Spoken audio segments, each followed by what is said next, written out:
Oh my god, now my camera. There we go.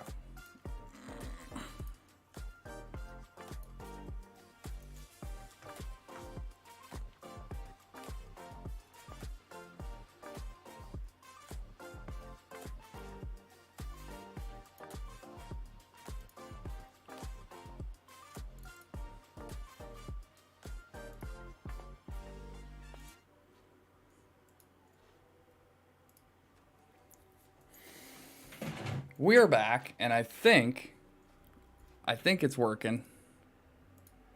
The PlayStation's not working, so screw that. We're not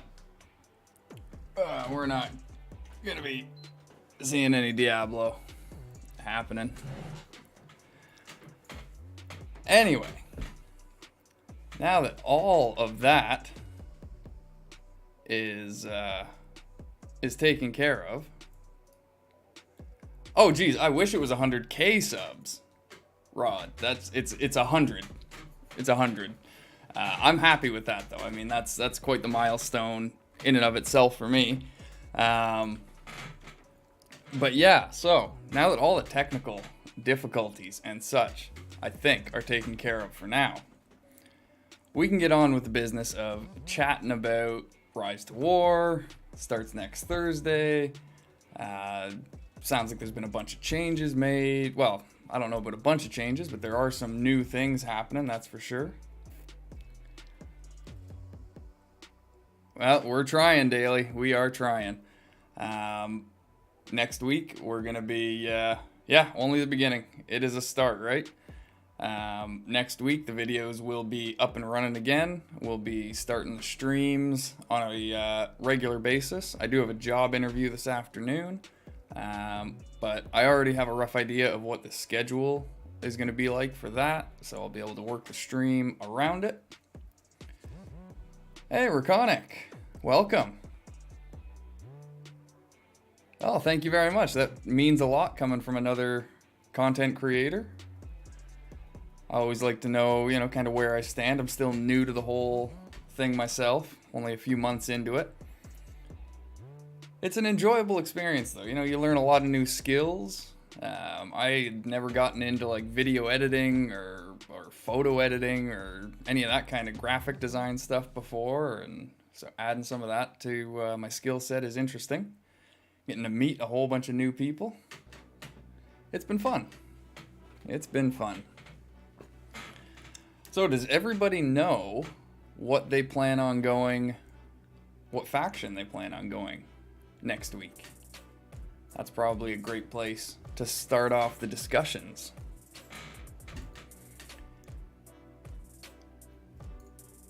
What are these new changes? Well, one of the big changes that I've heard is coming. This apparently, from what I understand, there's some test servers that are going to be coming out that will have 2 new playable factions. I believe Arnor and Linden are the 2 factions confirmed for that.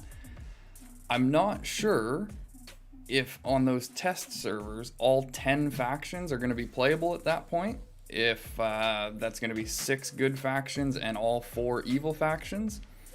Because from the sounds of it, it's still only going to be Mordor and Isengard playable on the main servers, along with the 4 good factions. So I still haven't heard them clarify what's going on in terms of how many factions are being released. Rune and Angmar were there before. They just weren't playable. But they're adding 2 brand new factions to the game. And I believe both of those have been confirmed as good factions, Arnor and Linden.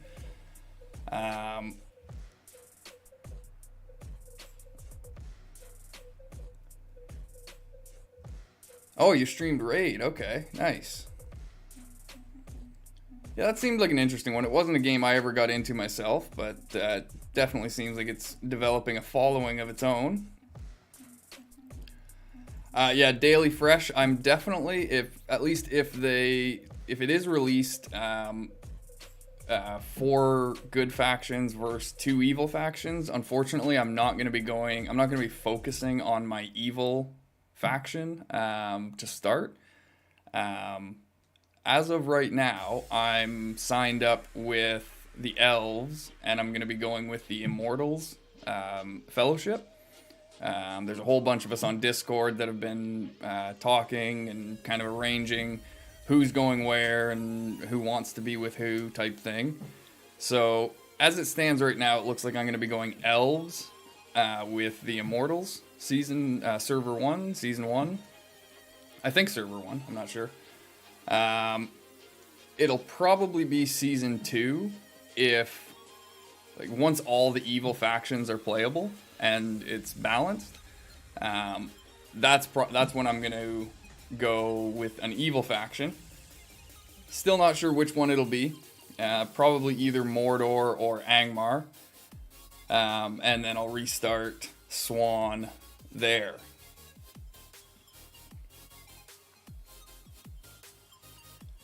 Raconic, you're going elves.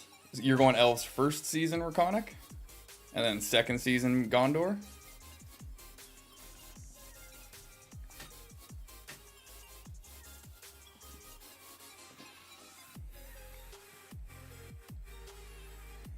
Yeah, it's going to be interesting for sure, because we've got so many people now that understand the game, understand the how to most efficiently move through the beginning days. There are so many people now that have formed little teams, little groups, that I think season 1 is just going to be crazy.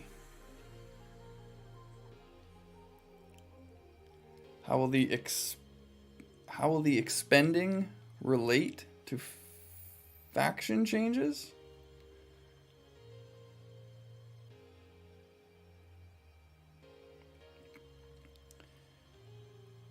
Okay. So, in my opinion, when it comes to spending, that is something I wanted to touch on before the game releases. I had put together a whole video on purchases that I thought were worthwhile, but then I realized that between the beta and live release, the store was probably going to look a little bit different. So that video is not necessarily relevant, but the main takeaway that I saw from the store is most of the things that were going to be worth it were things like the season pass, which, that it's going to unlock gear for you. You're going to unlock gifts for your different commanders. You get gems. You get a lot of different stuff from the season pass. That's definitely worthwhile in my opinion. The monthly cards that they had in the beta, the one you would get, what was it? 5,300 gems, I think, over the course of 30 days. The other one you would get Matham coins each day. Both of those monthly cards, I believed, were worth it.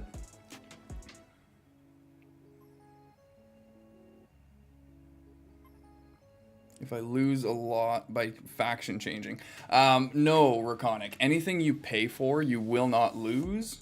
Come like seasonal rollover or things like that. Oh, that's fine. We'll figure it out, Raconic.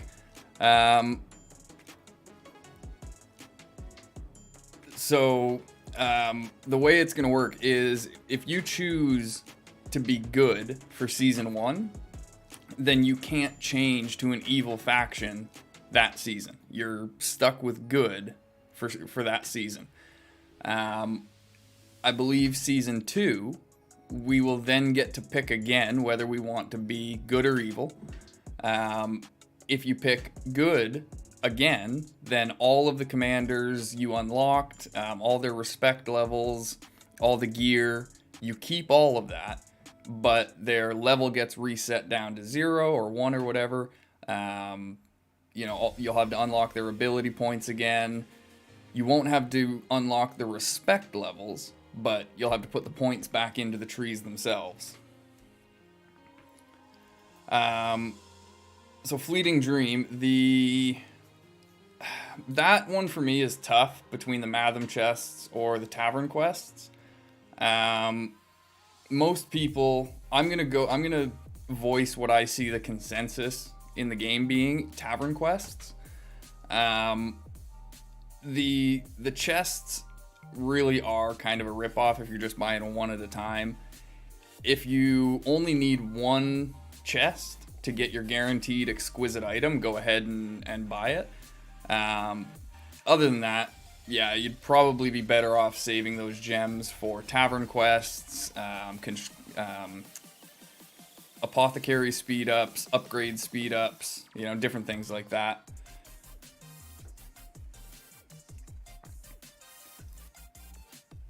Daily Fresh, can I give you a breakdown on the Elves army and what units to go for and heroes? Yes, I can.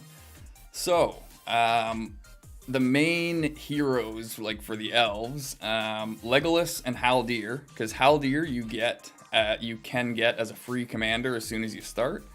So if you go Elves, I would definitely choose him. He can be really, really heavily, he can be a huge damage dealer. He's one of the top in the game, and as a tier 1 commander, he's great. Legolas, also right up there. They both have abilities that enhance ranged units. And speaking of the ranged units, funny enough, the Elves actually, most people prefer to use the sharpshooters from Rohan as their archers, as opposed to the sentinels that the Elves use. The sharpshooters have the ability that increases their first instance or first 2 instances of damage, something like that. And it can really make a big difference later in the game.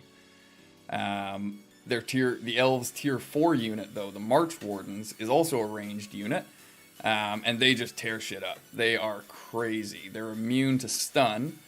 They get, I believe, a defense bonus with that. And they do a hell of a lot of damage. It's insane how much damage March Wardens can put out. The other main ranged unit that the Elves make use of are their Bonites, because they have a damage bonus against large units. So things like trolls from the evil side, that's going to be the main unit that you counter with Bonites. So Bonites, sharpshooters from Rohan, and March Wardens are the main ranged units the Elves use. And then as far as non-ranged units, you can use things like the Dunedains, the Heralds that the Elves offer. They've never really been great. They have their uses sometimes, but most people, I've found, use other units in place of the Heralds for melee. Yeah, a lot of the times you're going to use like Cavaliers, Dunedains, maybe Cataphracts, Spearmen possibly, like Guard of the Tower, to counter against other mounted units. So as far as Elvish units, really, you're only going to be focusing on maybe Bonites and March Wardens from Elves themselves.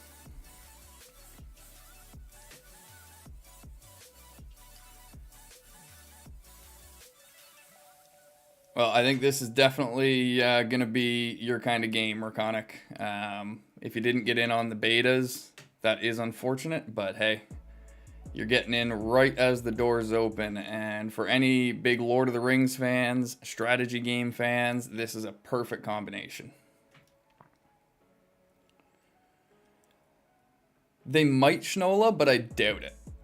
I kind of doubt that they'll change the starting commanders you can use, just because everybody has gotten so used to them. What would I choose between Gondor or Loth? Well, I mean, this time around I'm choosing Loth.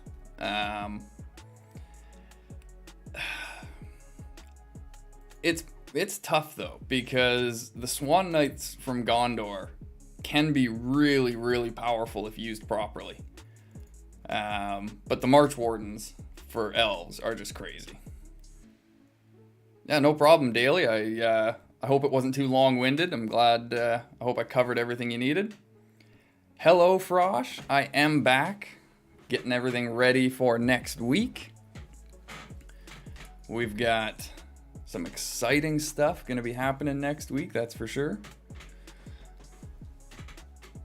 Is upgrading T2 units worth or just save? Yeah, just Fleeting Dream, I would say 9 times out of 10, it's better to just save the gold to upgrade your T3 and T4 units. It's very rare that a T1 or T2 unit is going to need an upgrade. You know, you might find some units that, you know, maybe they counter another unit early game with an ability, and maybe that ability you can, you know, maybe put it up to level 5 or something. But I wouldn't focus too much on upgrading tier 2 units, especially considering now that we know how to play so efficiently. Most of us aren't going to be sitting on our T2 units for very long. I can't wait to start streaming on live, that's for sure.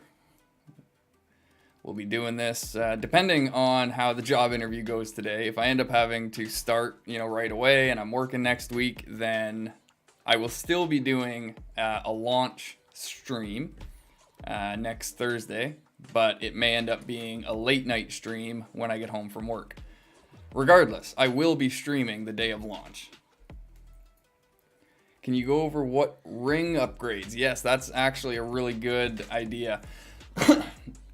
So, the one thing is, I build my ring very differently to most people, it seems, because I don't focus on the resource tree. If you look at any of the pictures of the ring, you'll see that up in the top, am I in the right spot? Top, yeah, up in the top left-hand side over here, you'll notice that's where the resource bonuses are. Thank you very much, Rukonic. And I never found the resource bonuses or levy bonuses worth it. I always end up going for the maxing out my stamina, maxing out my ability points. Because I go to the top right-hand side and the bottom right-hand side. Like, I focus on the right-hand side of the ring before I even start moving to the left, really. I get my, like I said, my stamina, my ability points. I start maxing out all of my mock battle bonuses so that I can start getting the most out of those. And once I've got all that stuff maxed, then I start looking at extra things. I think I do have a video up that covers at least my ring build near the late game. But yeah, you'll have a lot of other people probably tell you to go for the resource tree in the top left. If you feel like it's worth it, go for it. But whenever I actually did the math and crunched the numbers, it's very low percentages. It just doesn't really make much of a difference. Even late game at higher numbers, it doesn't really make a huge difference.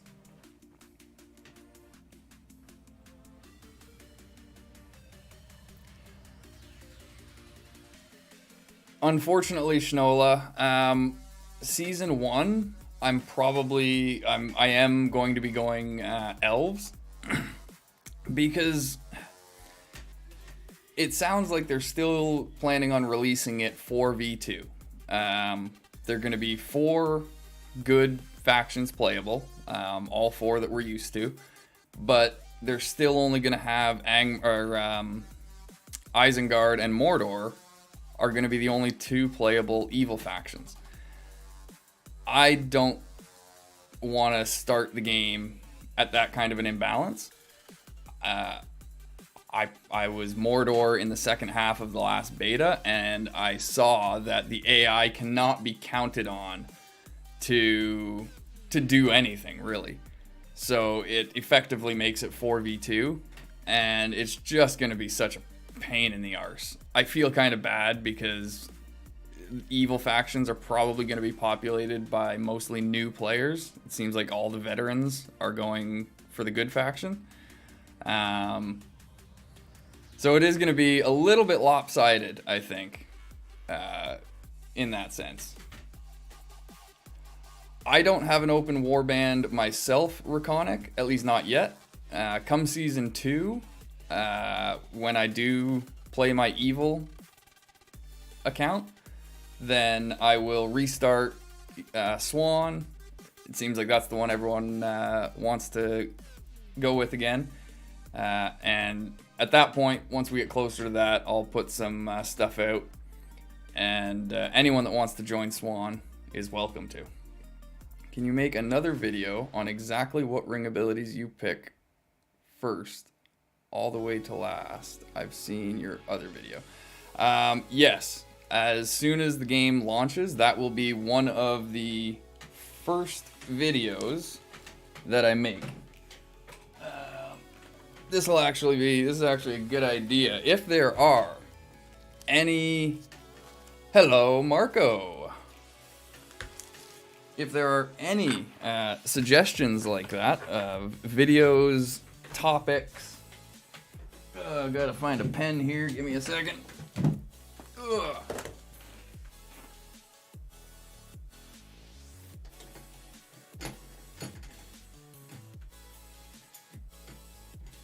Yoink. Okay. I got a pen. Alrighty. So. Oh, stupid camera. What the hell is going on with the focus here? Why is everything messing with me today? Just keeping me right on my toes. Configure video. Why? Ooh. Hey, look at that. I'm in focus again. Alright. So, we've got first video idea.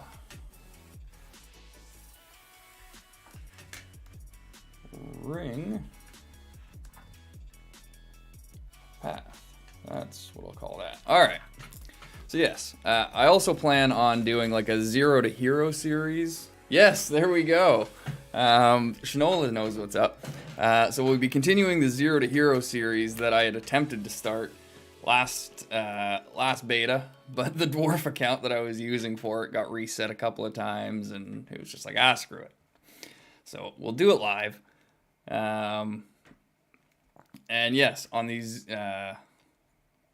we'll just be following it from day one. It'll be good. It'll be good.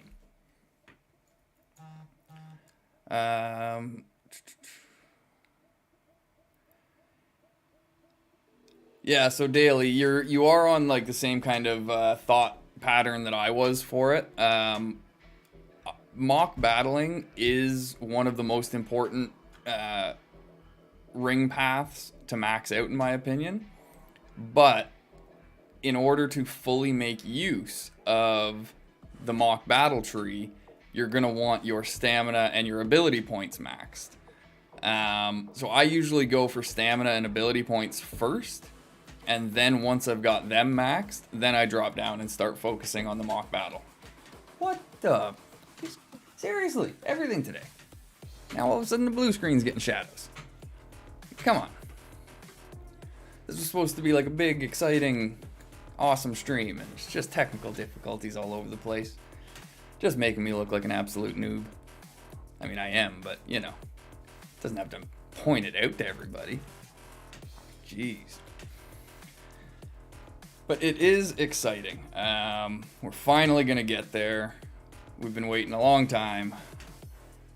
Anyone that's not on the Discord yet, by the way, you know, you can feel free to send me your Discord name in the chat. I'll try and add you as a friend and send you. Actually, I don't know if we can send invite links anymore. But yeah, the official Discord is where we've all been. I like No, see, 1 video per week. If you can't, more than 1.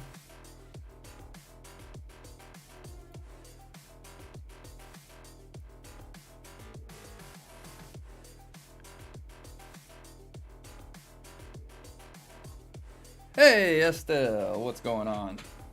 Welcome back. Yeah, Shnola, I will definitely try and get at least 1 video per week in the Zero to Hero series. I might dedicate 1 day a week, like 1 stream a week, to Zero to Hero, or at least do a segment type thing. So Zero to Hero.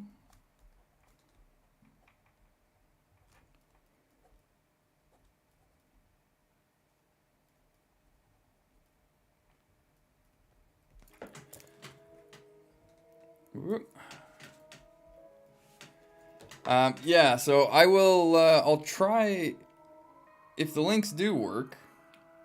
Okay, yeah, the invite members thing is back up, so let's just see here. Rocco.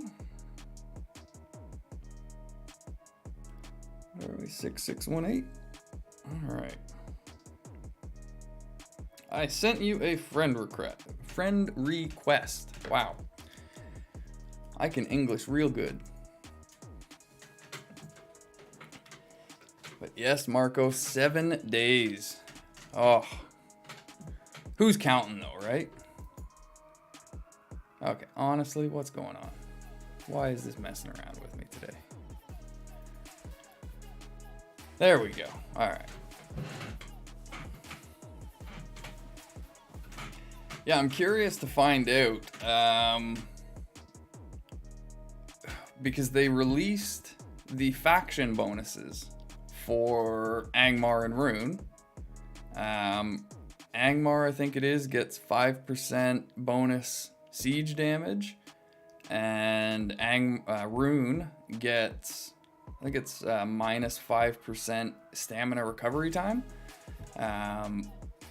The Rune one, I thought that made a lot of sense, considering they're basically like the evil Rohan. You know, getting their stamina back faster kind of makes sense to me. The Angmar one, the siege damage, that I felt like, you know, if they were to design it all at once, the siege damage one feels like it would have been made more sense for Mordor or Isengard. But regardless, I think it's a good bonus. But the fact that they released those bonuses makes me curious as to whether or not they're going to be playable. So, because if they're playable, then I'd still want to go Angmar. But the only reason I switched over to the good factions and went elves was because we found out that it was going to be 4 versus 2. So I thought, screw it, I'll just go elves season 1. Fred Header, welcome to the stream.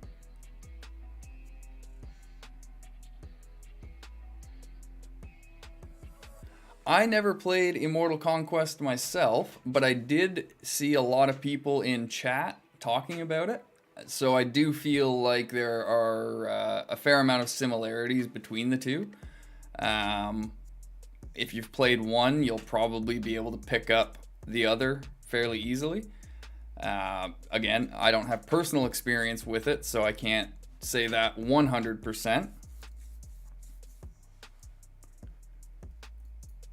Sent you the images on Discord. Yeah, they did announce the test server with 10 playable factions. But that is going to be 6. Okay, now, did they say that the test server was going to have all 10 playable factions? Because that would be 6 and 4. Andreas Warren, welcome to the stream. Can you change faction? And if you can, what happens with your progress? Yes, you can change factions, but you can only change within good and evil. So if you pick a good faction, then you can't switch over to an evil faction halfway through the season. But if you pick elves and for some reason find out that all your friends went Gondor, you are able to switch up to a point. There's a certain seasonal objective, I think it's 8 or 9. Once that seasonal objective gets met, then everyone's locked into the factions they chose. But up until then, you can change factions. I believe, if I remember correctly, it was 1,500 gems to do so in the beta. So it's not cheap. You lose all of your tiles and get reset back to 0 power per hour. So it's not something you want to do when you've already been playing for like 2 weeks or a month. You will lose a lot of progress. If you're gonna change factions, I would suggest doing it within the first week before you've invested a lot of time in building up your power.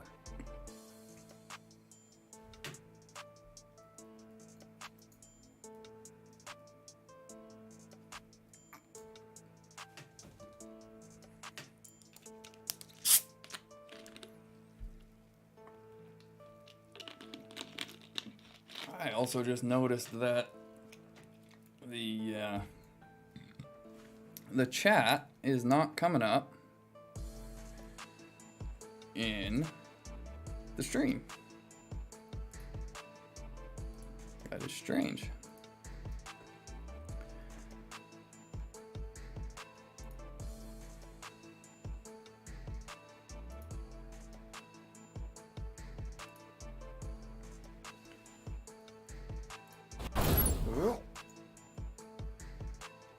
Hit the wrong button. All right. Yeah, I don't know why the chat box isn't coming up on the stream there. That's strange.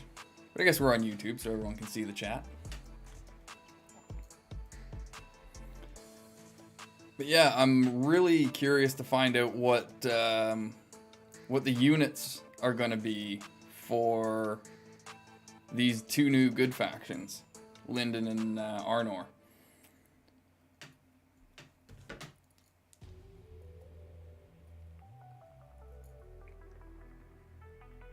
All right, Schnola.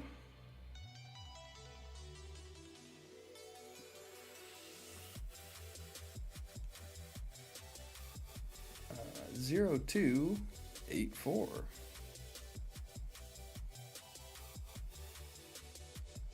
Friend request sent. All right.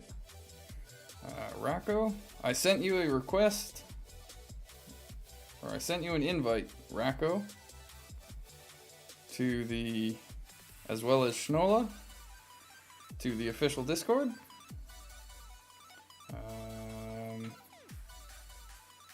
Okay, I guess I can't invite you to the unofficial one. Ah, okay. Okay, so what is this image here?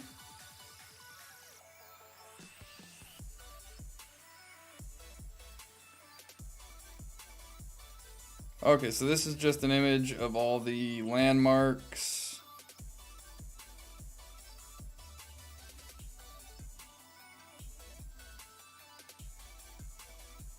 Okay. Well, thank you, Racco. That is useful. All right, if you're already on the official Discord, that is excellent.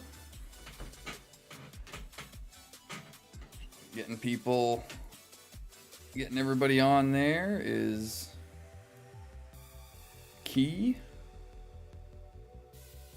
Keep everybody up to date on what's happening officially, because they're very active, which is great. Yeah, I'll take a look at it more in depth later on.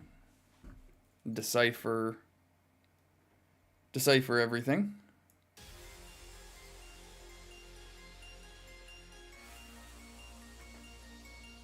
So I didn't delve into the chart there, into the Excel sheet and see what that is, but I always like data. I do like data.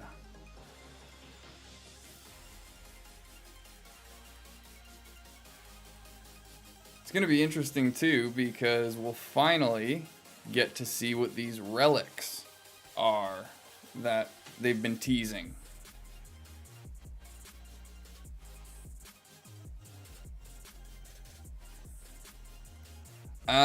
So Fleeting Dream, from what we've been able to understand, from what we've been able to gather, I think they expect a season to last about 2 to 3 months. I don't know if that's changed. If those numbers were based on maybe them thinking a lower population. Maybe they didn't think there'd be as much interest in the game as there is.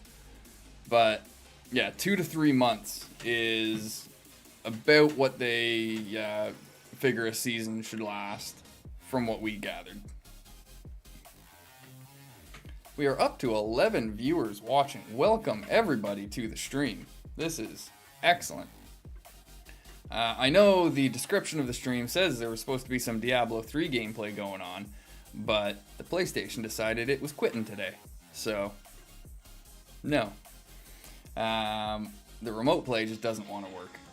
So we're just chatting, having a good old time, talking about what's going to be going on in Rise to War next week.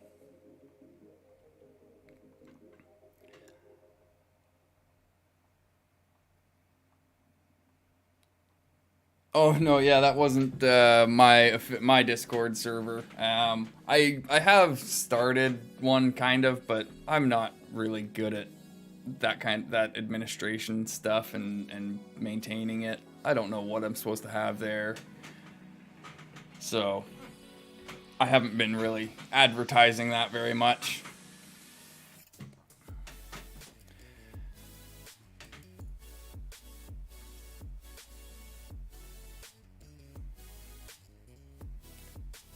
If there's any other questions, comments, concerns about the state of the game, about where we're going, what's happening. Like I said, I've tried to assume that from what I gather on Discord, I think I'm going to be going on server 1, but that I think is going to be a little up in the air for people, because servers I imagine servers are going to fill up pretty quick. So you may see people joining servers and then kind of hopping around until people find the groups that they actually want to finalize themselves in. Which brings up another point that I did want to talk about. Anybody that is getting a refund, a gem refund from the betas come the live launch, I would suggest that you wait until you know which server you're going to be focusing on before you accept your refund. I don't know with 100% certainty that it'll arrive in your mailbox on every server as long as you don't claim it, but I would still I would rather voice caution on it. And say, don't just go in and claim the refund from your mailbox right away on the first server you join. That may not be the server that you end up on, and you wouldn't really want to lock yourself to a server that you don't like just because that's where your gems went. So I'm hoping, like I said, that because when I got my refund in the last beta, it arrived in the mail. I didn't just get it by default when I logged in. I had to accept it from the mailbox. So I'm hoping that if I hadn't accepted it on server 1, that I could have moved to different servers and it would have just showed up in the mailbox on each of those servers until I actually claimed it, at which point it would be gone everywhere. That's the way it makes sense to me that's how it's set up. That's how I've seen it done in other games. So again, that would be how I approach that situation, is just wait to claim your refund until you know you're on the server you're going to call home.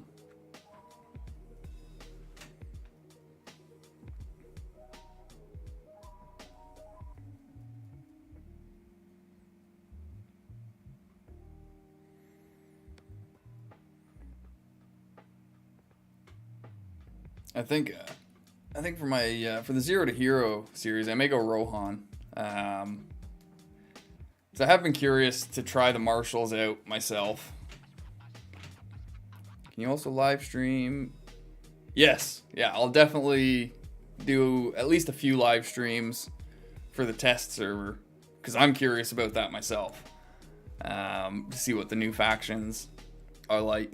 I'm also curious to see if the test servers do have all 10 playable factions, if they have the 6 good factions plus 4 evil factions, I'm curious to see if they become more popular than the normal servers just because everybody wants the evil factions.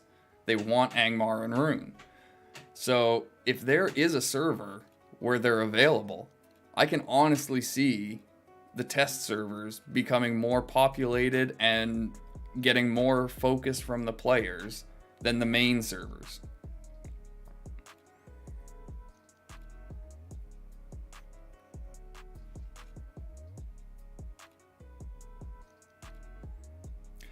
No, Shnola.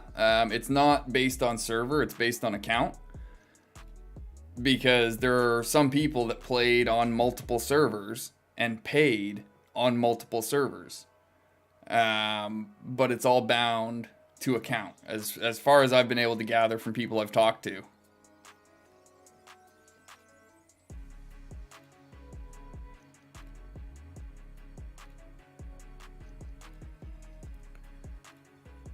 New units for Linden and Arnor. They will be popular, but I assume that was supposed to be rumors? It will reach Season 2. You're going to need to clarify that a little bit, Fleeting. I'm not quite sure what you mean by that. It'll reach Season 2?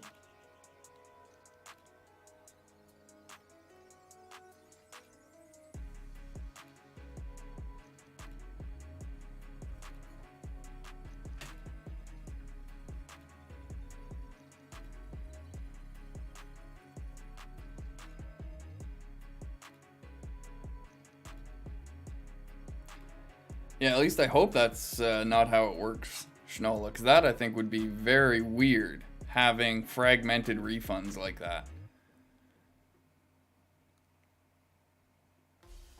Because like I said, I know there are some people, especially, like in the last beta, where we had so much time on different servers.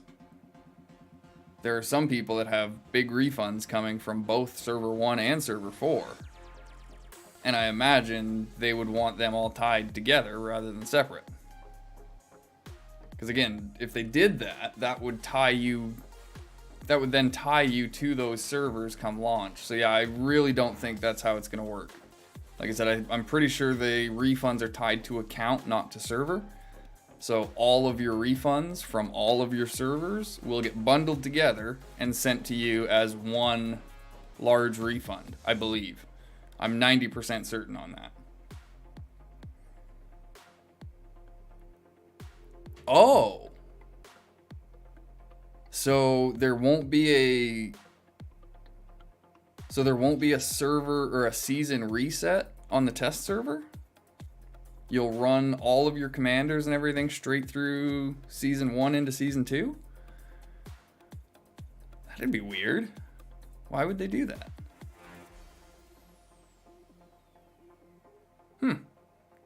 It'll be interesting to see if that is how they go. If that is how they decide to run it.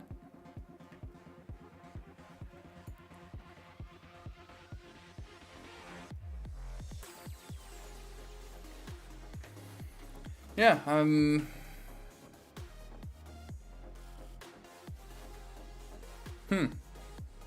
guess there's no downside to doing it that way since it is just a test server.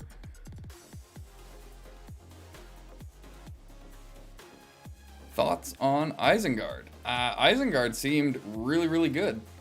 The Snagathrax, their T4 unit, is insanely strong. They do massive damage. The fact that Isengard can still use mountain trolls from Mordor, they can use the Corsairs, the Alchemists. Isengard is a really well-rounded faction in that sense. They've got great units on their own. They've got an okay starting position. They can, if they don't focus early in the right areas, then the elves and Rohan can pressure them immediately. Gondor can come up on Isengard from the south and make things difficult early. But if Isengard has a decent player base and they know what they're doing, know some of the early areas to focus, then Isengard is a very, very strong faction.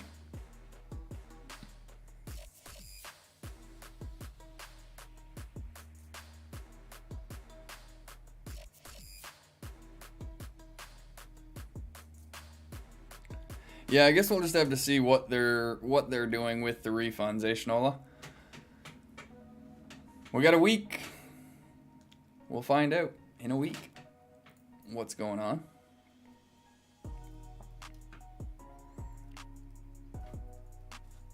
It's going to be interesting. It is going to be interesting. That is for sure.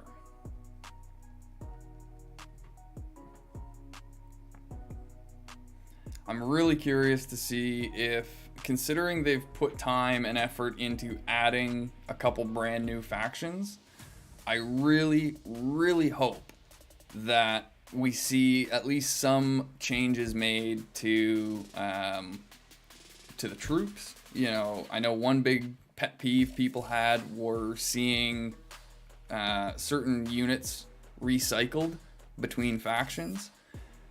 Things like the Dunedains being, taking up a slot, in a unit slot, basically, as well as, the Raiders on the evil side. It would be nice to see one of the two factions that uses them get a unique unit in that slot, considering they can share the units anyway, since they're not T4.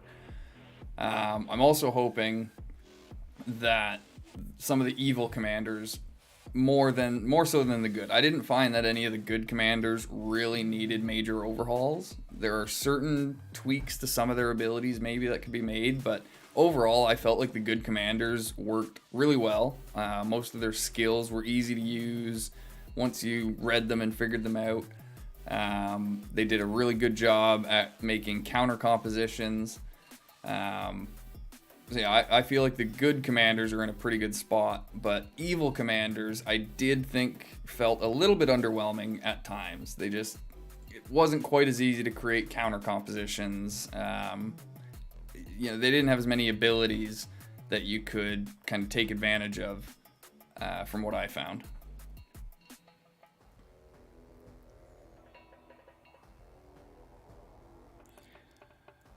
Yeah, that's exactly it, Fleeting. I'm not sure how they're handling the refund. Like I said, I hope the refund isn't locked to the server that you choose, basically. I hope they give people that room for experimentation in a sense, to be able to bounce around different servers before they pick which one they want to put those gems on. Review of LOTRs. Unfortunately, I didn't use LOTRs a whole lot myself. I didn't get them to respect level 3 until later on in the beta.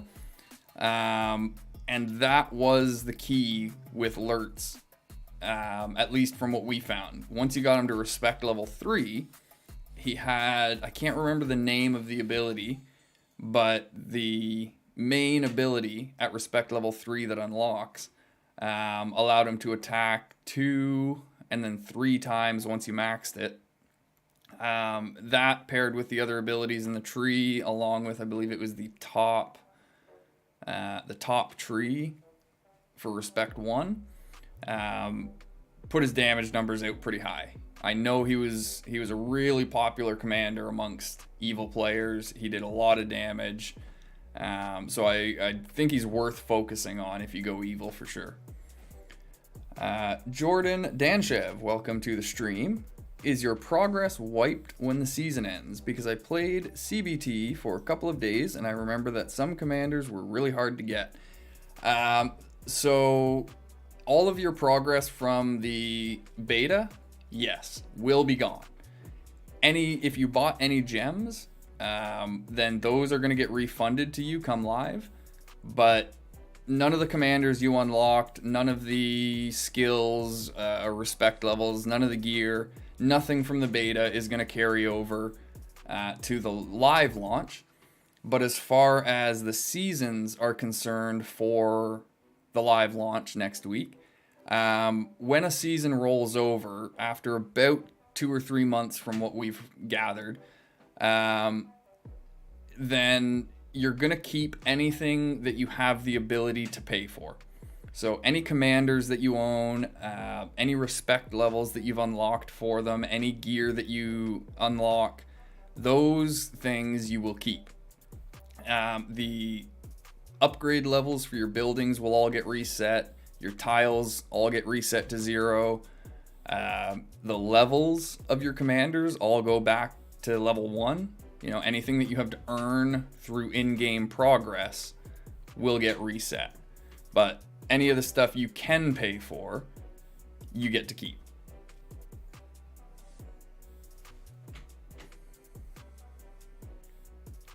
He's one of the most OP tier 2 commanders, yeah, Legolas.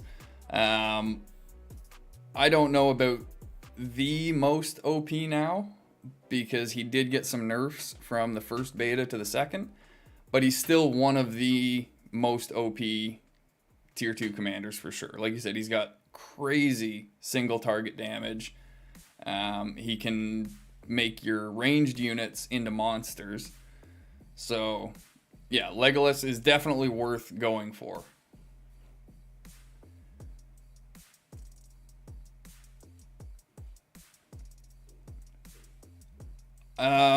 If it's the same as the beta Raconic, then Aragorn will be the officer you get to pay for.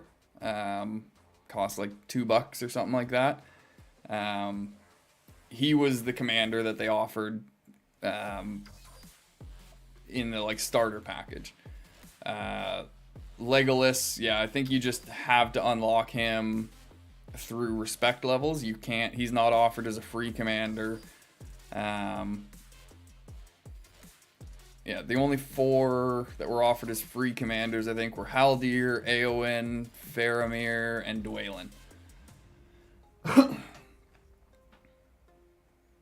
So you can get Haldir as your free elf commander to start.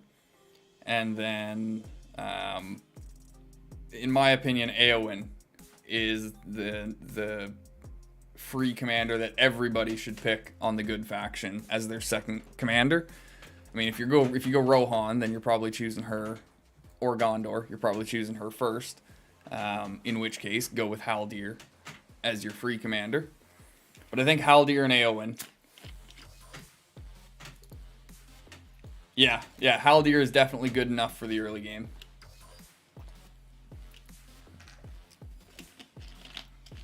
He's good enough for late game even. Like, I was thinking, don't discount Haldir just because he's a T1. Most of the tier 1 commanders are actually stronger than a lot of the tier 3 commanders. Mostly because you're more easily able to get tier 1 commanders up to respect level 5 and unlock all their skills, whereas most tier 3 commanders end up getting stuck at respect level 1. So you don't really get access to some of their higher level abilities. Oh man, Galadriel, yeah, she is insane. Crown Weatherby, one of my friends from Gondor. Man, he had a Galadriel on server 1 that was just brutal. I think he got her focus up to like 450 or something like that. Might have even been higher. She was a beast. An absolute beast. What are the limited Matham chest event? The one with the timers. So those seem to be different from time to time. But what it seemed is they were all themed around certain commanders. So you would have, I know there was one chest that we had on the evil side last beta that focused on, what the hell are they called? The Nazgul. Duh.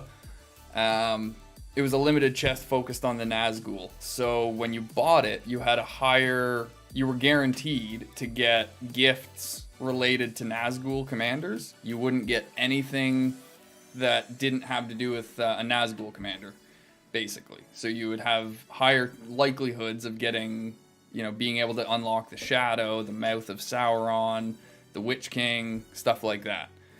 And each limited chest seems to have its own theme, like that, where you have a certain amount of time to really try and go after these commanders.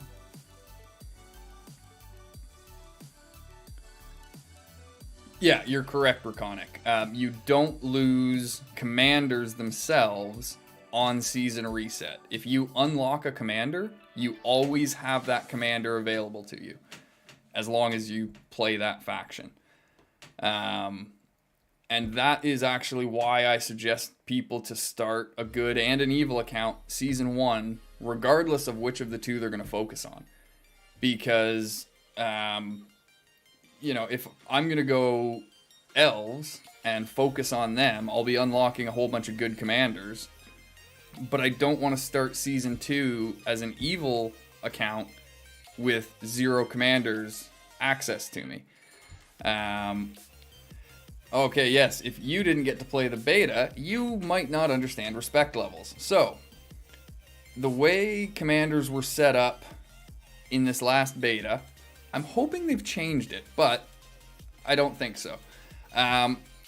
Your commanders have different tiers of skills. When you start off, you have two main skills, each of which have their own kind of sub-trees. And those are already unlocked for you. You're able to put points into them, max them out, no problem. But then there's another ability in the middle that has its own sub-tree.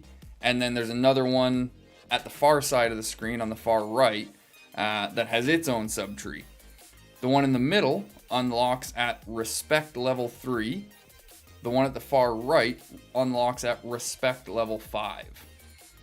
So once you unlock a commander, you get them at respect level 0. You need to continue to give them gifts to raise their respect level.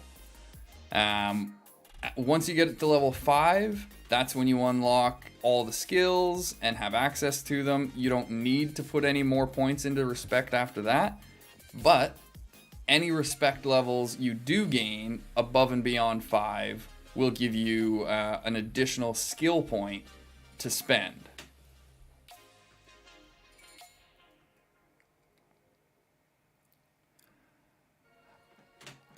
You can switch between good and evil, Andreas, but not in a season.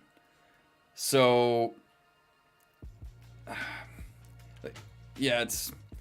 So if I start season 1 as an elf, then I can't take that same account and switch it to a Mordor account in that same season. I could switch from an elf to Gondor or from an elf to dwarves, but I couldn't go from good to evil in that season. Season 2, I would be free to choose between good and evil again. That's my understanding of it so far.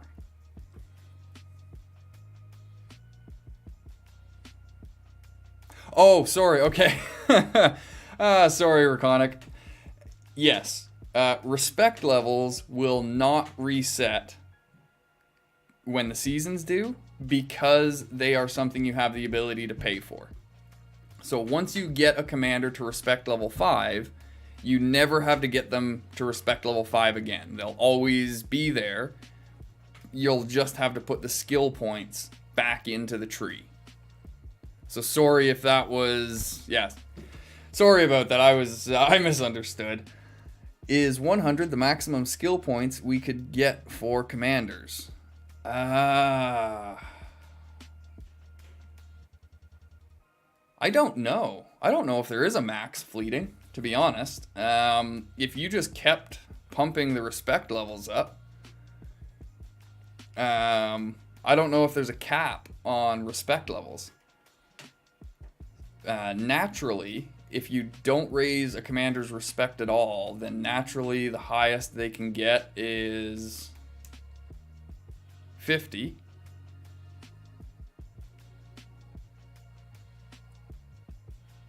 I believe. But then, yeah, it's just respect levels on top of that that would allow you to get more. So if they've capped respect levels, then there would be a cap somewhere as to the amount of skill points you can put into a commander. Although I guess the only other cap would be maxing every ability.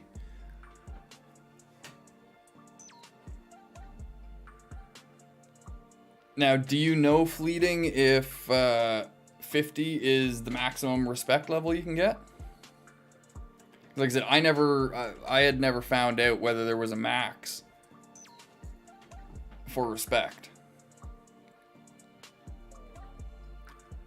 But if so, then yes, 100 skill points would be the max, I believe.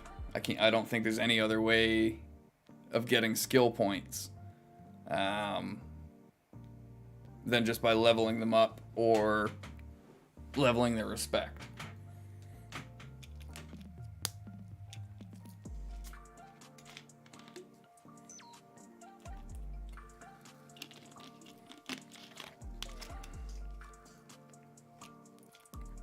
That's funny. A bottle of Pepsi is see-through.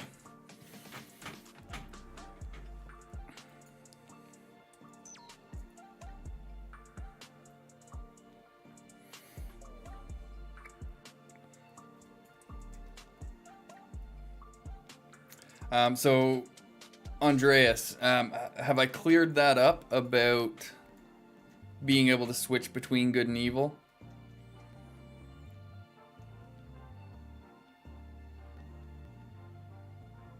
No, but all points to use the skills of the comms is 100.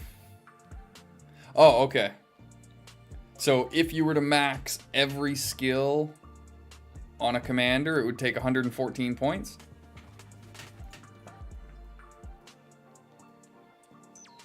Yeah, no problem, Andreas. It is a little bit confusing to wrap your head around at first, but yeah, you are locked in each season, but you can switch within that type thing.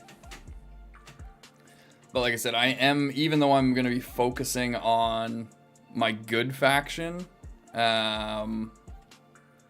for the first season, I'm still going to create an evil account just so I can unlock commanders and try and unlock some respect levels in the hopes that when I start season 2 and go evil, I'll at least have a bit of a head start and I won't be going in straight from zero.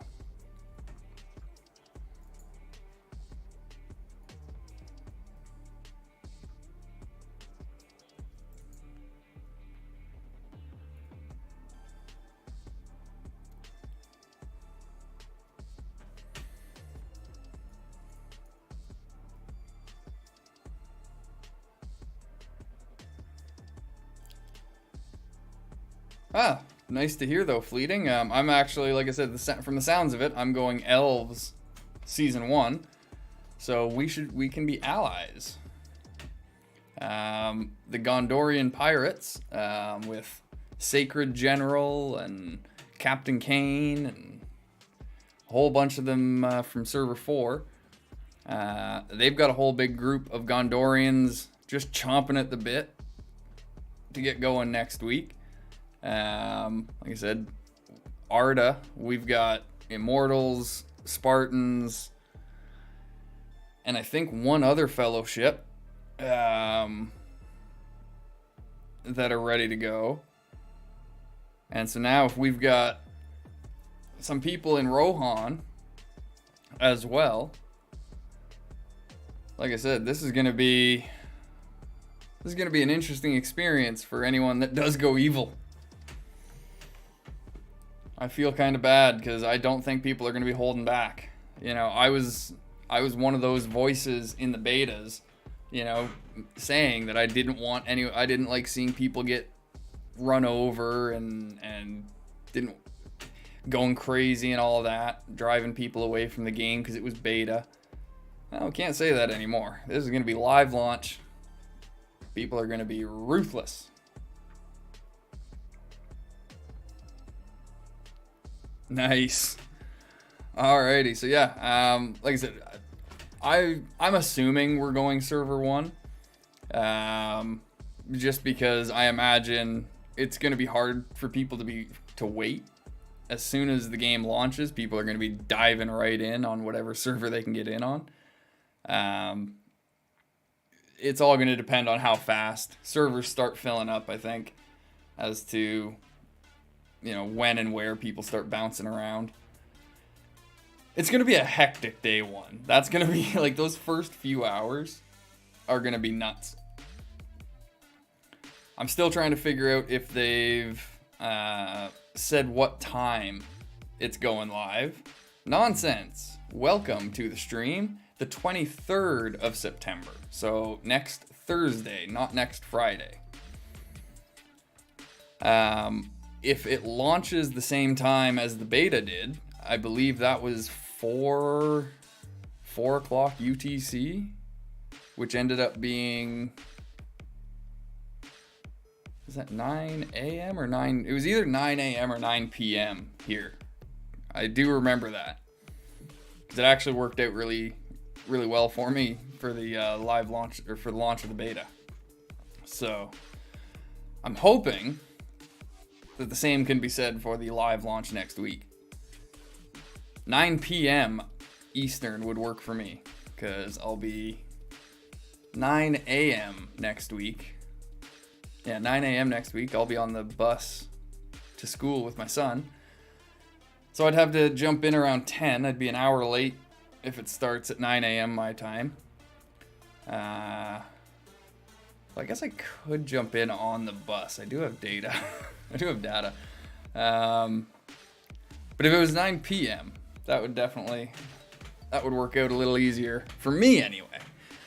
But that's just me, and I'm just one guy. So whenever it launches, we'll be ready. We'll be waiting. We'll get in. Nonsense. Did you get in on the betas at all? If not, have you checked out either any of my videos on it? I know there are other creators that were putting out content as well.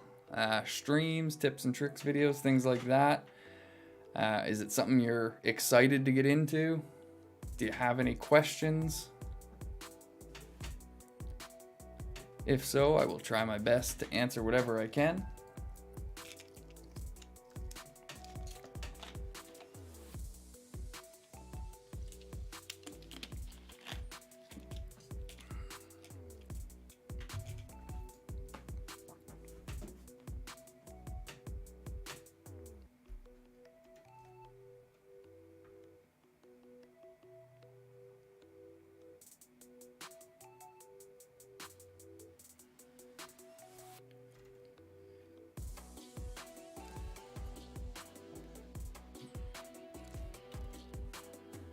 Alright, well, I need, watch some videos, wanted to play the beta, but my, BlueStacks always crashes.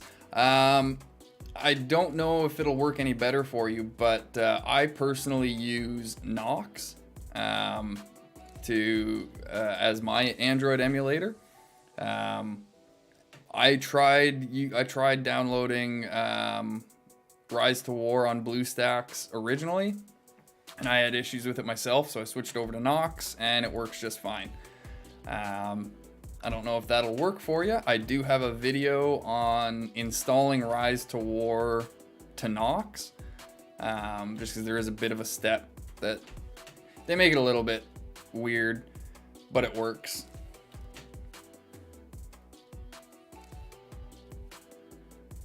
Can you tell me how it's going to work if I put loads of money in on the elves and then decide to go Mordor when the season ends? Yeah, so that...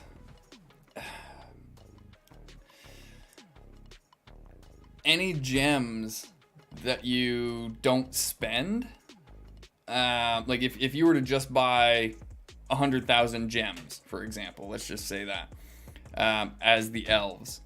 If you spent 50,000 of those gems, and then the season ends, you went Mordor,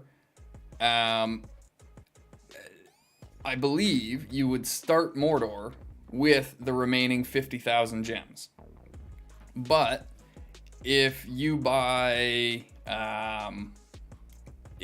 packages that have gear, that have specific items, resource boosts, things like that, I don't think any of that stuff is transferable between good and evil. The only thing I could see being transferable from that stuff would be gems themselves.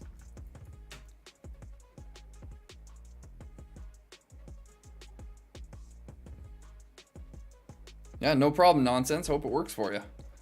They should add rewards for people that have both good and evil faction on one server account.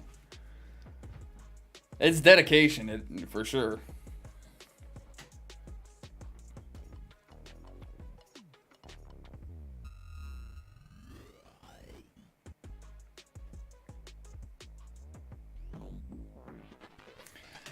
All right, I need to take a quick bathroom break. So I am going to transition us over here to the Be Right Back screen. You can check out the quote of the day and the interesting fact of the day. And I will return in about 5 minutes. Transition.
Transition. We are back.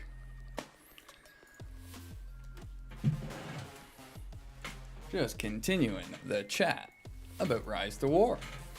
Any questions, comments, concerns that anyone has about the game, feel free to ask. I will do my best to answer whatever I can.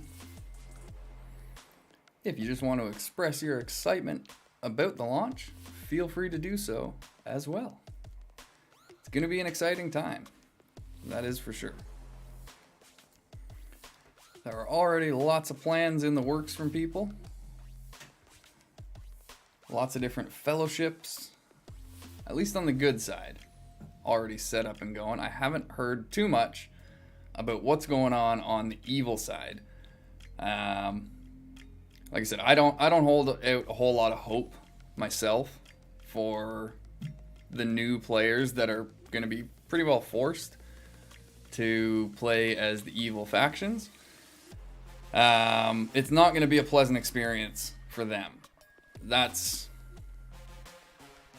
the only thing that did make me kind of consider going evil again. You know, kind of give the new players at least one vet in their corner.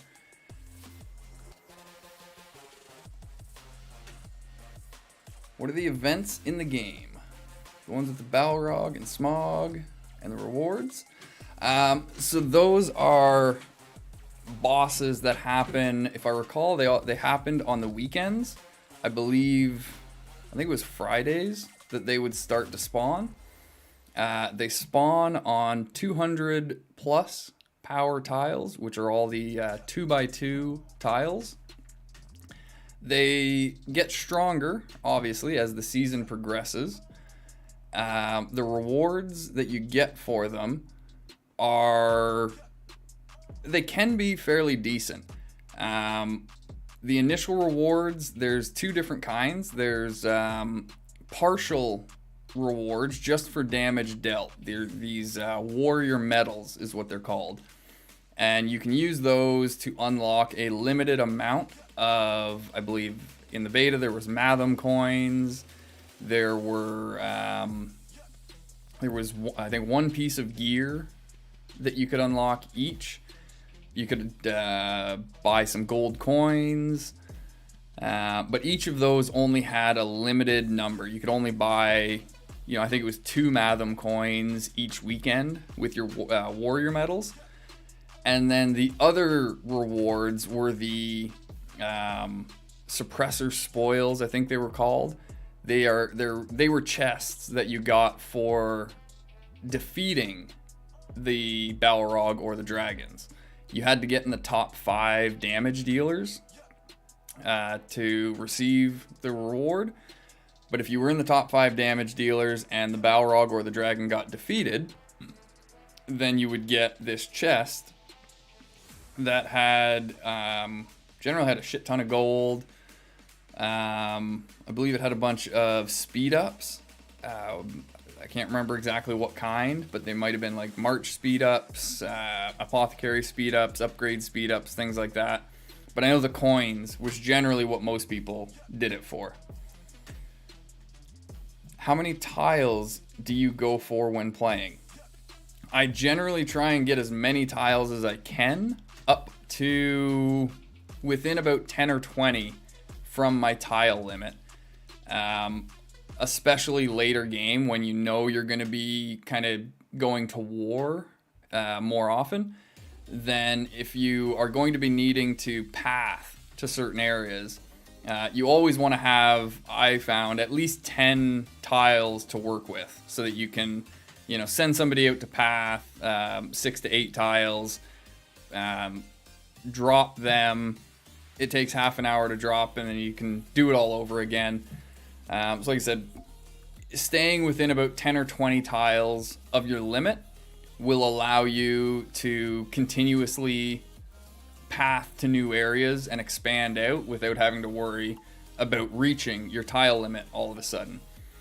The exception to that is early in the early game when you're still expanding your tile limit. There are certain certain things you can do. I think once you, once you reach, what is it, certain, once you upgrade your ring, certain amounts, you can increase your tile limit as well as your chapter rewards. Basically like the little tutorial missions that you have to follow. I think there's 20 chapters. They just lead you through your building upgrades, different units, stuff like that. As you complete chapter upgrades in the early game, that also increases your tile limit. So if you know that you're about to increase your tile limit, then you can, push yourself a little bit closer to the current limit that you're at. So if I spend loads of money on the elves and change to dwarves season 2, okay. So yeah, we'll cover this one first. So yes, daily fresh. If you go elves, and you spend a bunch of money, you unlock a bunch of commanders, respect levels, you get a bunch of gear, then season 2, even if you go dwarves, all of the commanders that you purchased, any of the respect levels that you unlocked, and all of the gear that you gained, you will still retain. Is there a day 1 pack for cheap to get an epic hero?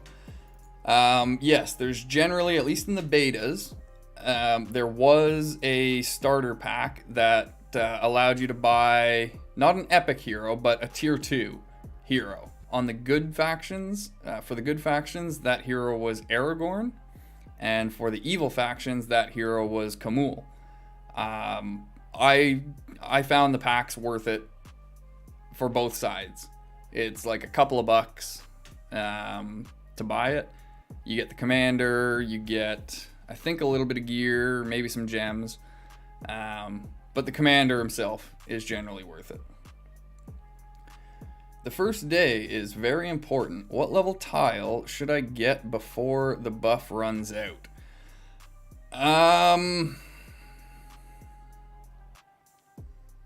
Yeah, the first 24 hours, if you could reach...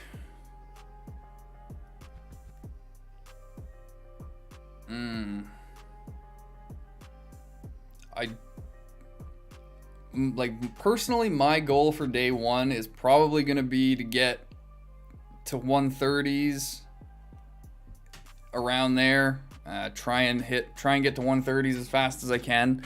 That's going to be tough, but yeah, like 130s, 170s. If you can hit that really quick and then start teaming up with people to take on 200s and higher. But that's a major thing if you're going to go after 200s, especially for anyone playing evil. If they don't change the way the tiles were defended and evil commanders have to go up against trolls again, then if anyone on the evil factions plans on trying to get a 200 plus tile early, you have to be doing it together with other people. I will start mock battles probably as soon as I unlock them. If I remember right, it's like ring level 5 or ring level 10 that you unlock them. And as soon as I unlock them, I'll probably pick a commander to park on whatever the highest level tile I have at the time is, and just start mocking them as much as I can. It's going to depend on how the mock system works this time around. I still didn't really like the mock system of the second beta. I think it should have gone more like the first beta's mock battle system.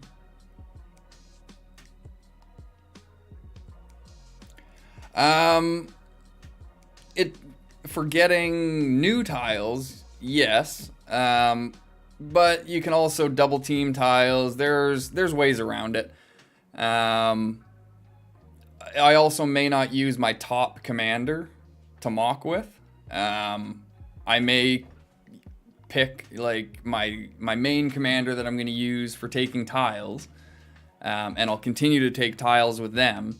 But then I will find, because like I said, I know I'm going to be getting a bit of a refund myself, so I'm going to have at least 2 or 3 commanders when I start off. So I'll have at least 1 or 2 commanders probably focused on going out getting tiles, and then I'll have at least 1 commander that I pick to start mocking right away. Because the mocks, I believe, again, it depends on how they set it up this time, but if I start mocking right away, then by the time I start to hit, the 200 tiles and higher, that commander should be able to come in, join the fight, and then I can take another commander and swap them out.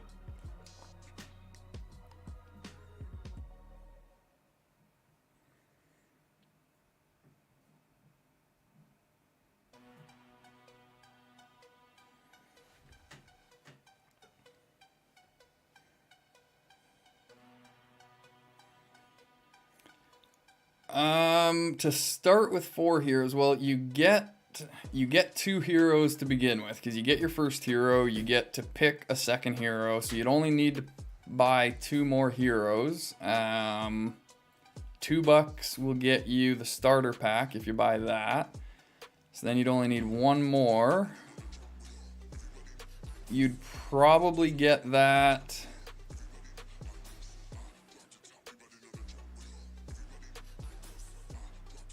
within, I don't know, probably within about $30. It's hard to say though. It's all, RNG dependent. It depends on what other packs they have. It depends on how things like, whether they've got like the Matham coins or things like that. It'll only cost you about $2 to start with 3 commanders though. So like I said, you get the first 2 commanders really easy. And then, as long as they offer the starter pack that they did in the betas, you can buy your 3rd commander for a couple of bucks. Yeah, no problem, Daily. I do try and be as detailed as I can. Sometimes to me it comes off as long-winded, but people seem to appreciate it, so I continue. I'm confused about this. Skill of a comm. Against 2 enemy targets, deal physical damage. Will that 2 enemies suffer the same amount of damage, or should I divide the damage dealt? Yo, Rhino, what's up, my man? Good to see you back. Against 2 enemy targets, deal...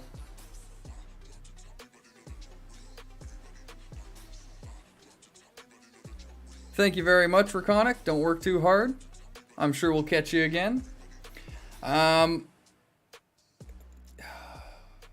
Fleeting Dream, I'm hesitant to say on that. I wish that had been brought up when we had the battle reports available. I think it does the damage to each target, but I'm not 100% certain on that. Oh, sick today. That sucks. Hopefully it's nothing too major, Rhino.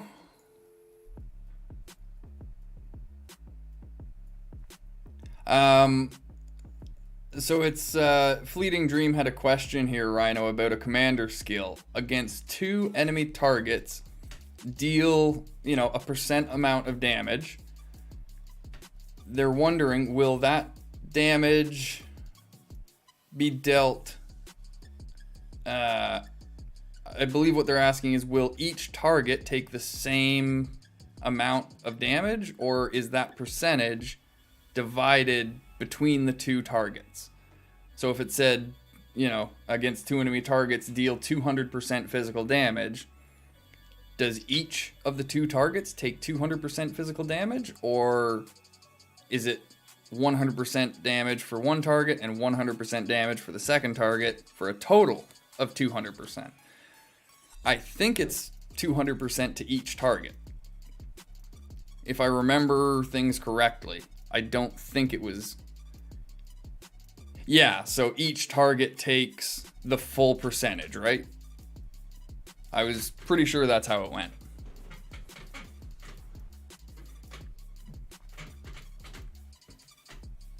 Yes, Rhino here was one of my right-hand men in Swan. He's a very knowledgeable player himself, so I often pick his brain in stuff like this.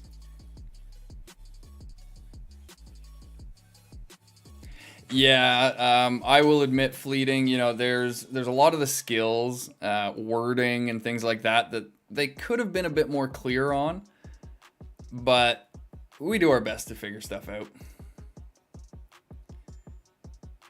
And I think that those two words are the key right there, in theory. Because, yeah, I think from the math that was done, I think that's how it works. But again, we'd have to kind of... It's one of those things that we'd need the battle reports to get specific numbers and really delve in and find out what's going on. That brings up a very good point as well. For anyone that is new, brand new to the game next week, one of the most important aspects of the game for improvement are your battle reports. I do have a video where I talk about it, but I don't feel like I can reiterate it enough that, yeah, battle reports are crucial. You can go in, you can find out basic information like how much damage your commander dealt, how much damage your units dealt, how much damage they took, how much healing was done. I know I said that's basic information compared to when you go into details. When you go into your detailed information, it actually breaks the fight down round by round, from pre-battle preparation to ring bonuses to then round 1 to 10 if it lasts that long. It shows the order in which people attack based on their speed. It shows you the round that abilities go off, cooldowns, damage numbers, resistance, like defense numbers, buffs, debuffs. So learning how to read and study your battle reports is crucial. You can find out everything you need to know to make counter compositions, things like that, all by studying the battle reports and especially like troop abilities. My messages are no longer showing. What? I see your message right here. I see your daily. No one, how is it going? Welcome to the stream. What is the best factions? Seen the posters showing the faction bonuses, but don't know much more beyond that. Yeah, Rhino makes a very good point there. No one faction is the best. We've seen over the course of multiple betas and multiple servers that each faction has the ability to kind of take over. It's all dependent on the players.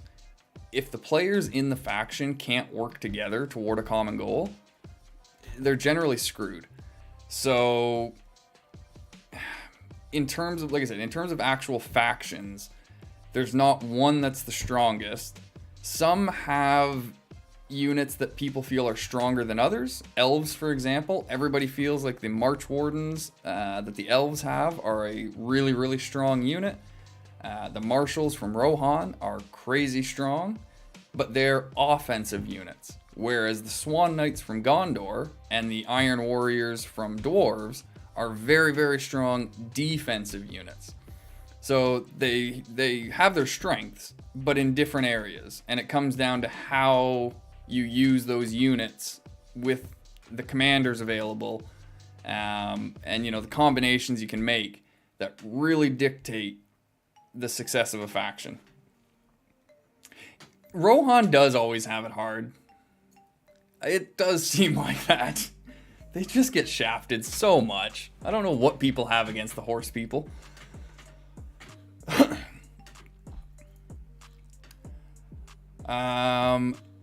No, Fleeting Dream. They removed that.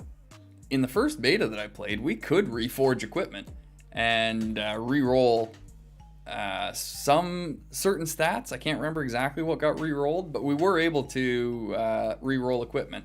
They took that out in the second beta, though. So you cannot reset effects on equipment. They are locked in.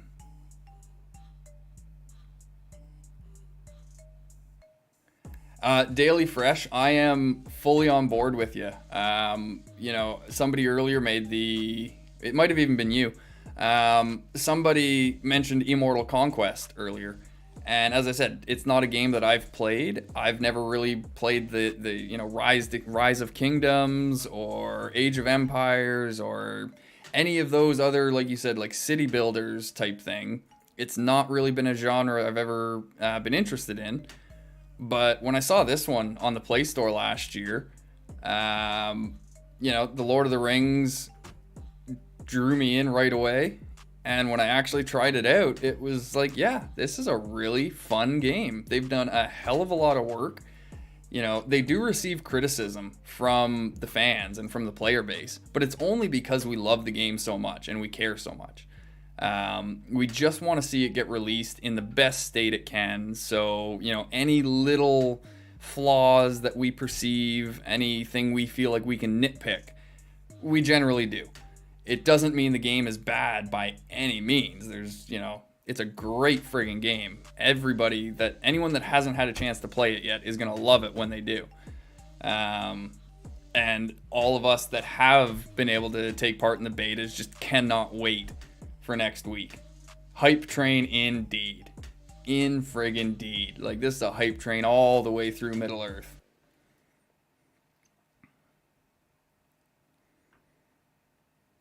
Yeah, surprisingly fun. Like, I was amazed the first time I played it. I couldn't believe how much this took over. Like, the first time I played it, I didn't touch my PlayStation for the entire beta, I think. I just shut it off and I was playing this every day.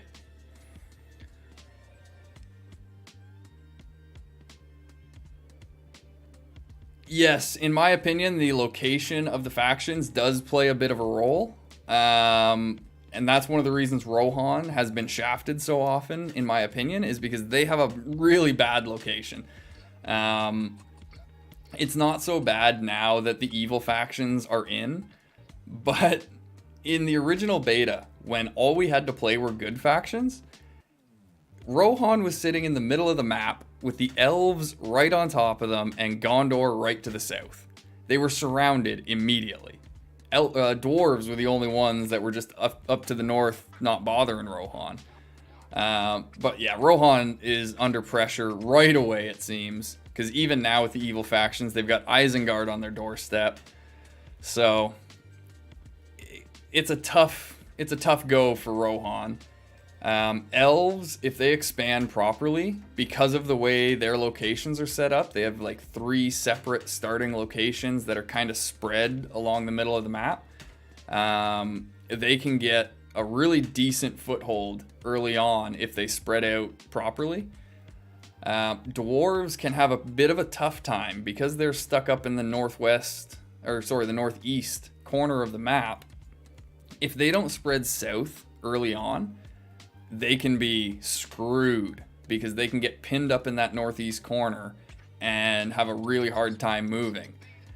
Mordor has the same issue in the southeast, where if they don't move north early enough, they can get penned in down in their southeastern corner by Gondor and Rohan, or anyone else that goes up through the middle.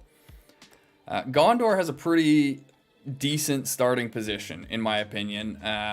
They've got a whole lot of land off to the west that they can go after. They can move up to the north really easy. They don't have to worry too much about Mordor in the early stages. I personally saw what a failure it is to go after Southern Ithilien as Mordor in the early days. So Gondor's in a pretty good spot.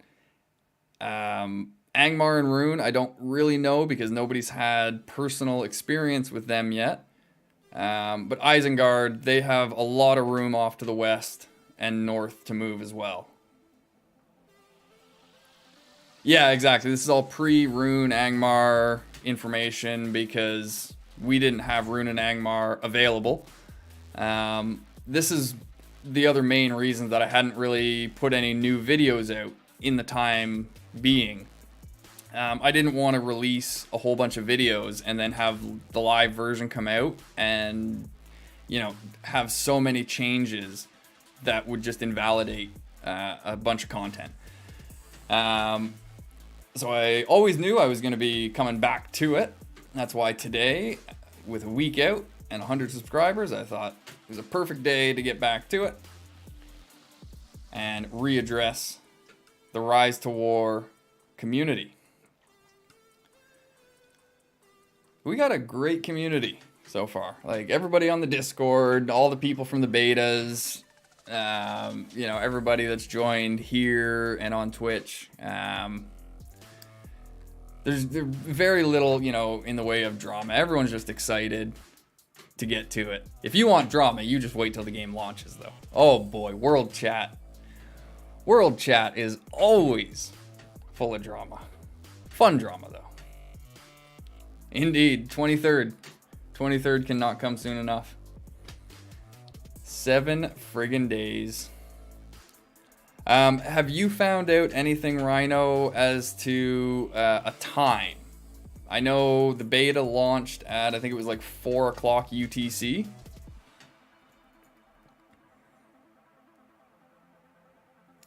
I think I think that's going to be a big mistake that people make, no one, is I don't think people are going to appreciate the siege bonus for Angmar enough.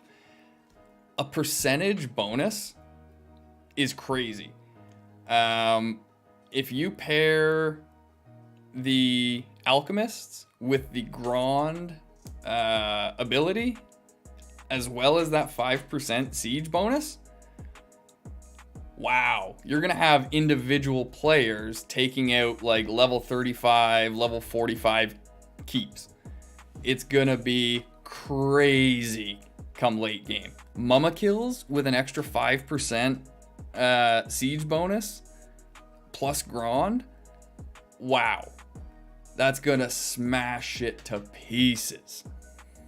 I think it's gonna be an overlooked faction bonus. It's actually one of my favorite faction bonuses. I don't think it fits Angmar personally, but that's neither here nor there. I mean, whatever, it's a minor thing. As far as a bonus goes itself, I think it's a really good one.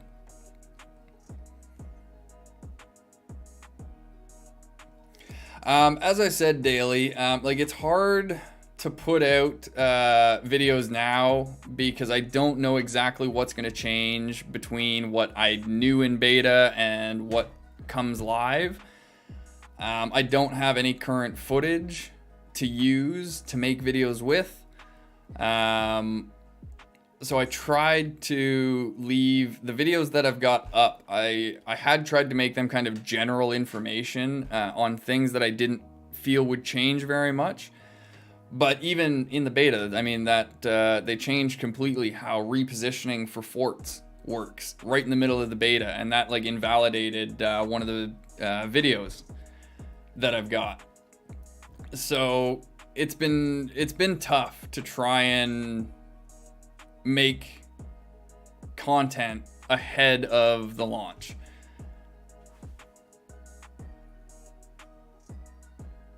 You were the 100th subscriber, Nicola? Well, thank you so much.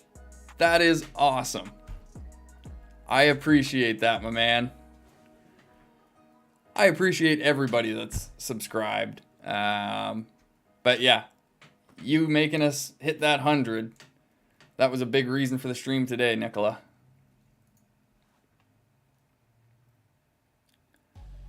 That's exactly it, Rhino. 5% doesn't sound like a lot, but when you start adding up the siege damage numbers, it can make a big difference.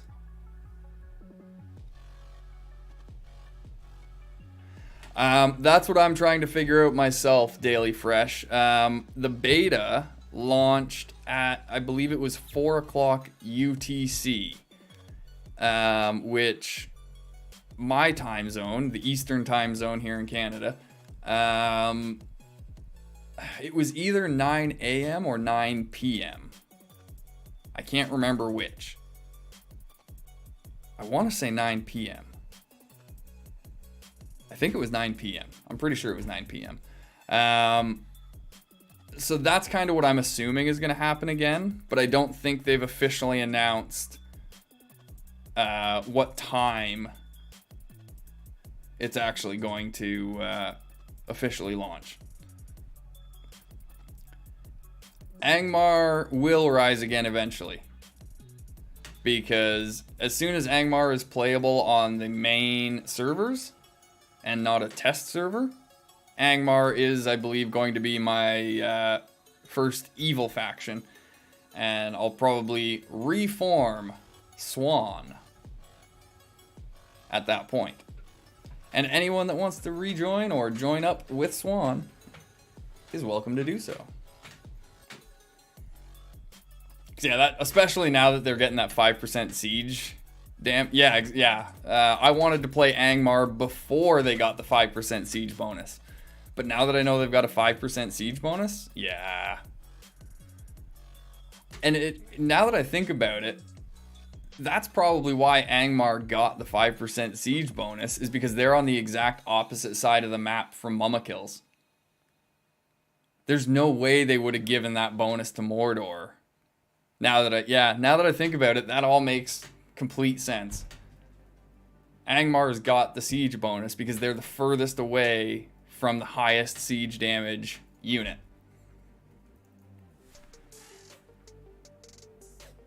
And yeah, Rhino, I agree with you there as well. I was mentioning earlier that I really feel like that stamina bonus is like a perfect fit for Rune flavor-wise. They're the evil version of Rohan, basically, so they're all about speed. And yeah, getting a stamina boost, perfect.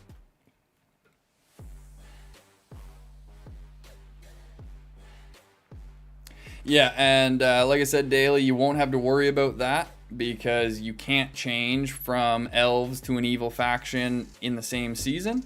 Anything that you unlock on an evil account season 1, you'll have access to season 2 as long as you go evil again.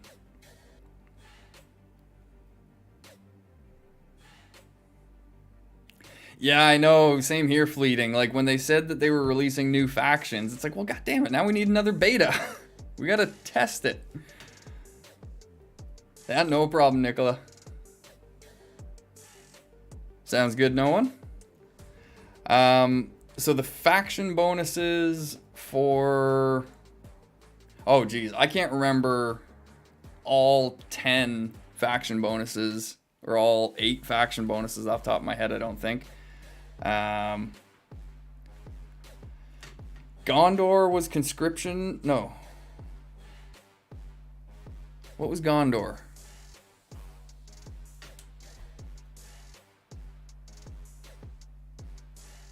The faction bonus for elves, yeah, they got extra. They got, elves got 5% extra experience, I believe. Gondor, yeah, I even went Gondor server 1. And I can't remember...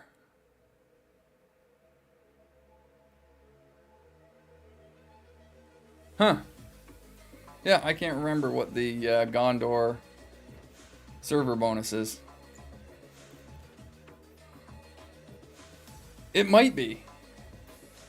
It might be faster, like 5% faster. Oh, march speed. Okay. Thank you, Tyler, and welcome to the stream.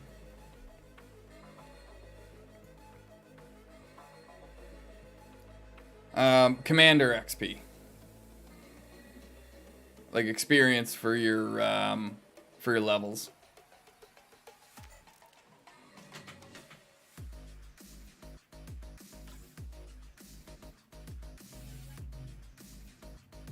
Okay, yeah, march speed is Gondor, or is Rohan. Yeah, Gondor might have been the construction speed then. I think that makes sense. 5%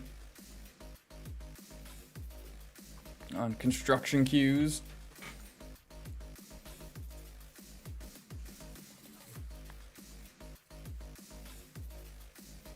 Elves have traditionally been one of the stronger factions. Now, I'm still hesitant to say that's because they're a naturally stronger faction. I honestly believe that the strength we've seen in elves has generally come from their population size and coordination. It just seems like they've been one of the more popular factions since the betas even started coming out. And so it's fairly often, as is going to be the case with the live launch, that you see a lot of people going elves. You see a lot of teamwork, very coordinated, very organized. And I think you're going to see the same thing at a Gondor this time around as well. Like I said, I know they've got a big Discord with a lot of people ready to go. So, yeah, Elves and Gondor, they're definitely going to be two of the stronger factions, at least on whatever server they go to. If they end up on the same server, then yeah, it's pretty much a write-off. If they end up on different servers, then other people will have more of a chance. Which would probably be the ideal circumstance, have one powerful group, on a server.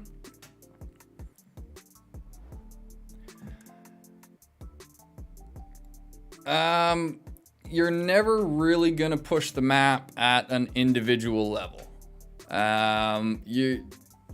You'll constantly be pushing to expand your own territory. But yeah, you can't really, there's not a whole lot you can do to push on an individual level. As Rhino says, once you have a max level commander at level 50, then you can start soloing some of the smaller level keeps that maybe only have, 8 level 25 commanders or 15 level 35 commanders. Those kind of things can be soloed late game. But generally, if you're expanding territory for your faction, it has to be done by at least one, if not two, fellowships or warbands working together to take the territory.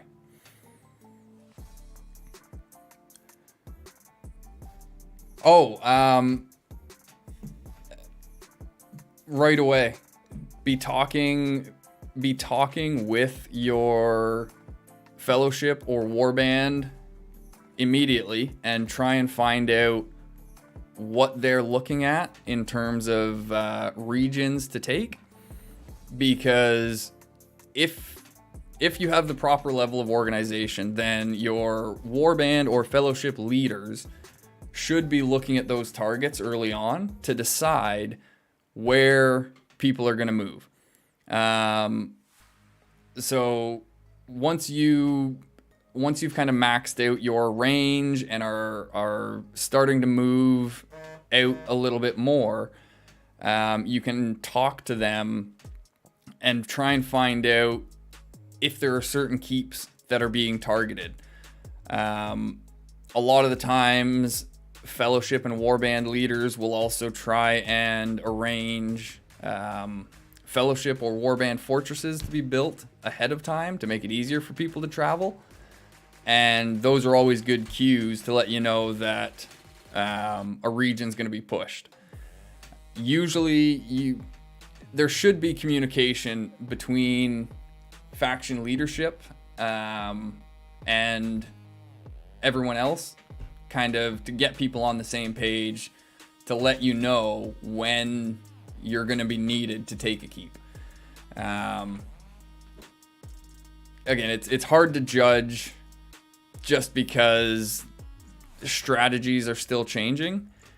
If you have more people available, you can start taking keeps earlier. If you don't have as many people or you need to take more time getting people together, then it can take a week or so before a keep goes down. Honestly, Daily, you know, just play the game at your own pace. Keep an eye on chat. You'll start to understand when things are happening.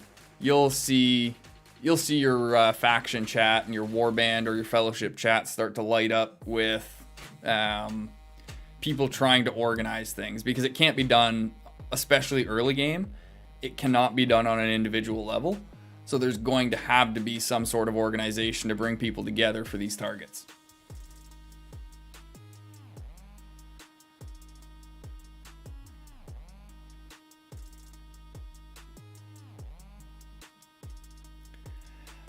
Sometimes no one. Sometimes they do. The diplomacy in this game, diplomacy is a thing. So sometimes you'll see, you know, the good factions work together to battle evil. Other times there's going to be infighting between factions. So it's all server dependent.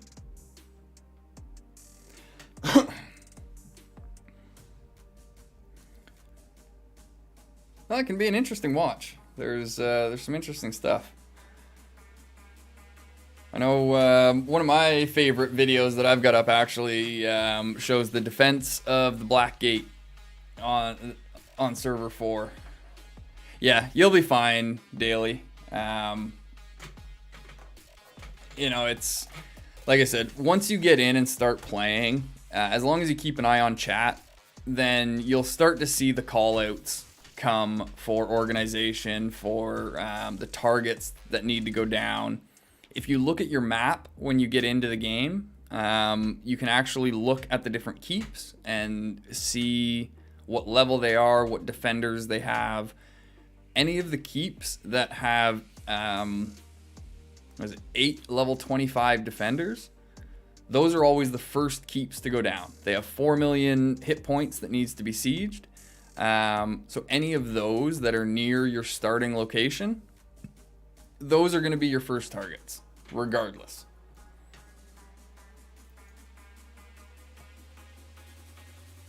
Oh man, yeah, that, like I said, regardless of how anything else went in that server, I was so immensely proud of how we handled the Black Gate. Being able to defend the elves and then smash them right out of there the next day was so good.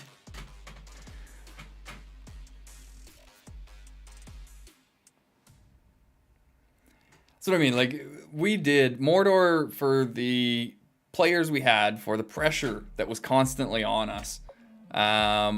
We did a great job as Mordor, in my opinion.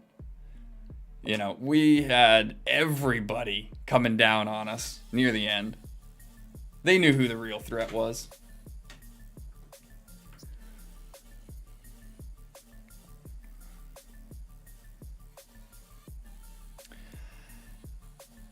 That is a risky proposition, Daily. It's a high risk, high reward scenario, what you're talking about there. Because if you have the commanders that you are confident you can double team a higher level tile, go for it. If you're not confident though, all you're gonna do is waste troops and waste time for nothing. So it's very risky to try and punch above your weight class type thing. But if you can pull it off, it's a very rewarding prospect. So a lot of the times teaming up with other players is a good way of doing it. Now it's going to require generally a tit for tat type thing where you ask a player to throw whatever they've got at, say, a 200 tile to clear out one of the two defenders. You send your commander in to clear out the second one and take over the tile. And then, you know, even if it's the next day, you return the favor for them. You throw whatever you've got at a 200 tile to take out one of the defenders, and then they can go in and clear out the second one to take their own. As long as you do that kind of back and forth stuff and are able to do it without taking super heavy losses, it's a very, very fortuitous thing to do, because you can start mock battling on them that much earlier, and the experience jump from a 170 to a 200 tile on mock battles is pretty big.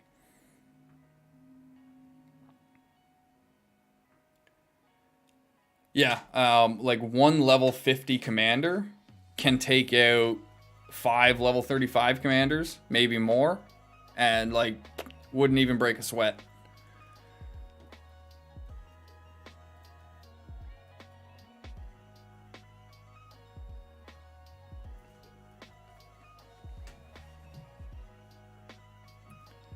But yes, I would recommend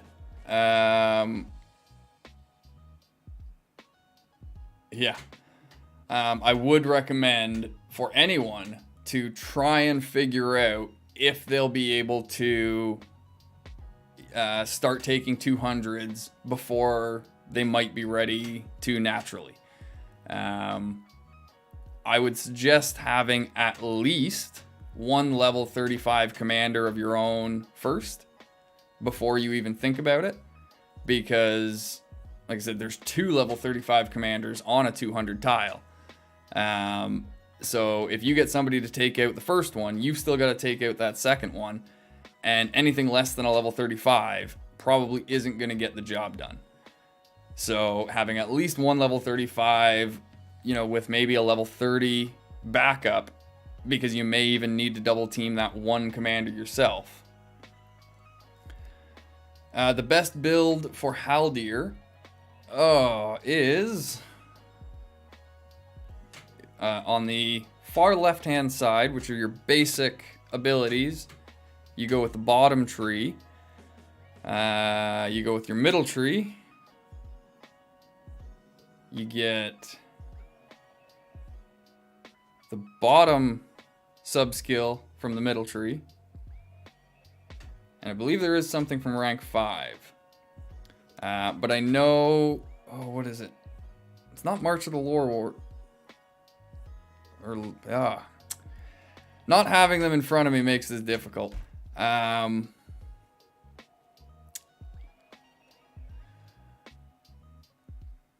But I can't even remember the names of some of the stuff now. I've like pushed it all out of my head. I apologize, Daily Fresh. I'm grasping here, but I'm not able to remember the names of the things. I know what some of them do. I remember one of them gives you poison damage on your normal attacks. The other one allows your ranged units to attack twice. Guidance, I believe.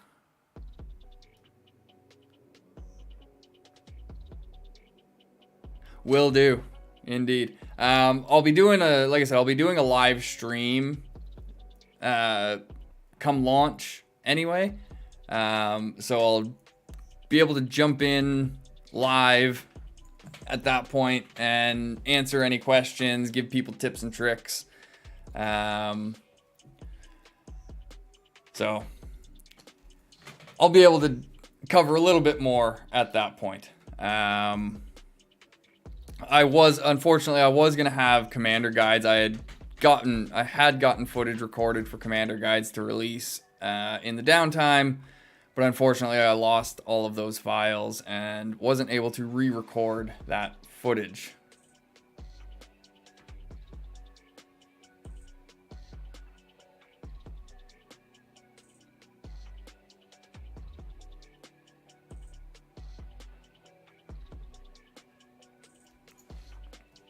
Yeah, I'll probably, like I said, I'll be going Evil Season 2. I'll most likely go Angmar, but we'll have to see. And sorry, I think you would let me know the other day, Rhino, as to whether you're going Mordor or Isengard? Or are you still dead set that you're going Angmar? Eisen, okay, yeah. Oh, we'll be neighbors.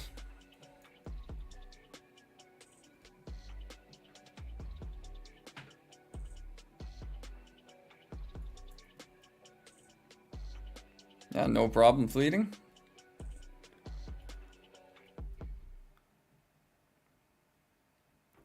Yeah, see, that's bugging me now that I can't remember his skills, though. I want to say the one is Guidance. It gives 45% bonus damage to, for the first instance of damage. Eisen and Elves team up versus Gondor and Dwarves. Or why not against Gondor and Mordor?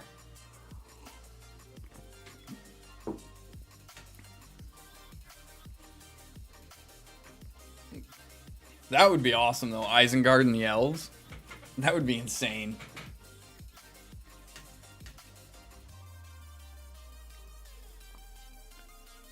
That would be a force. That's for sure.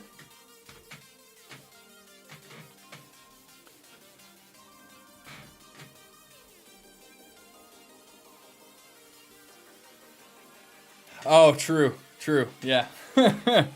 Yeah. Screw that. We know what that's like.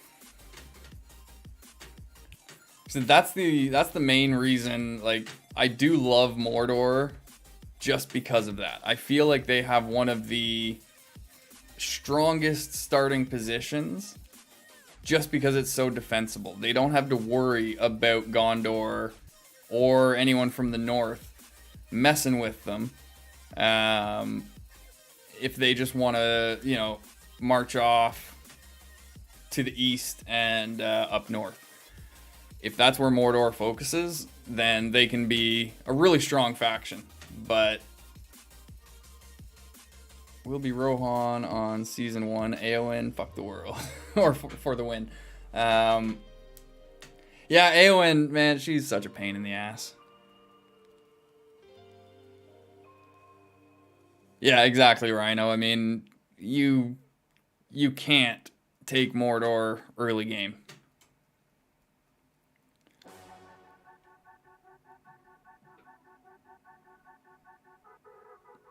Are you saying Rune will be the biggest threat to Mordor? I mean, that's, yeah. You see,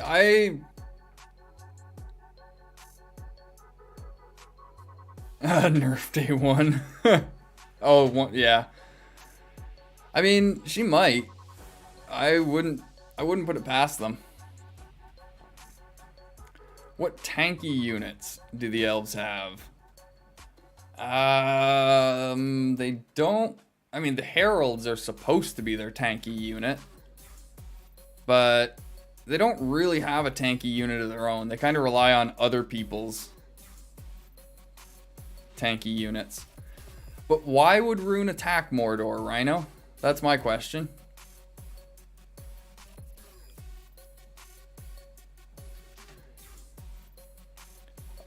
I don't know. I guess I'm going into the game with too much faith that, you know, good factions will work with good factions and evil factions will work with evil factions. I don't understand why anyone would waste their time infighting with their own faction.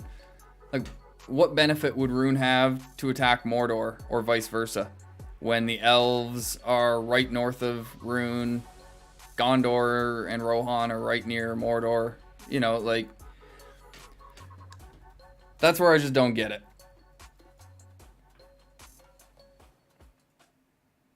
Well, elves would attack Gondor because I'm going to be elves and I'll attack Gondor if I want. But, no.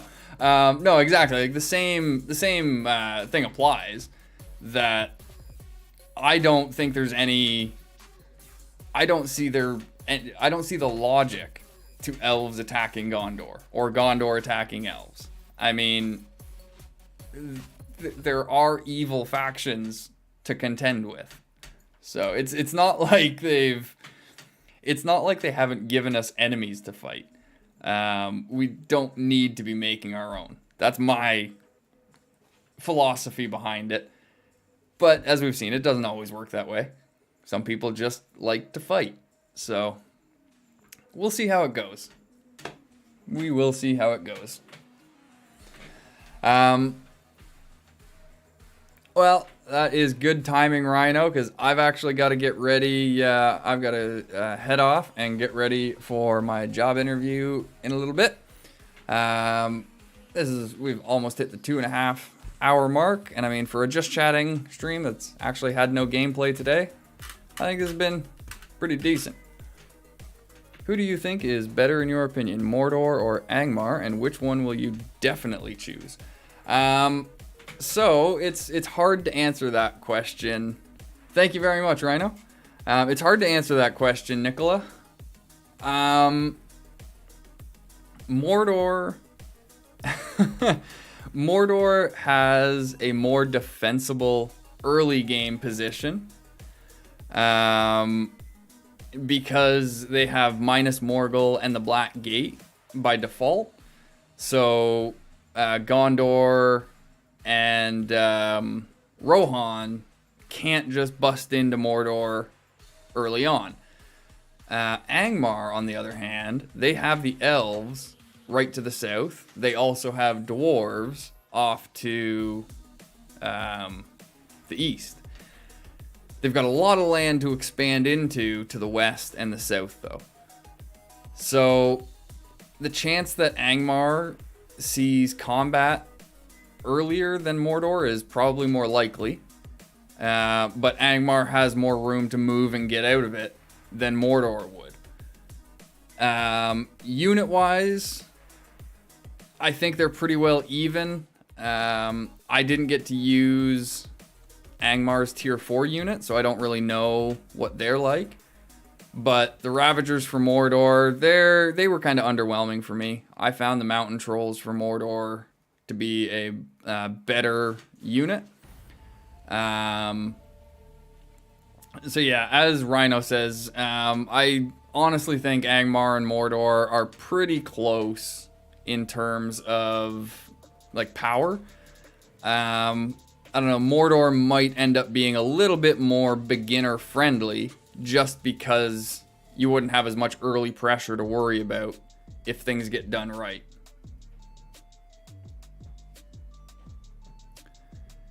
Yeah, exactly. Angmar does have Isengard as neighbors to help them out, so.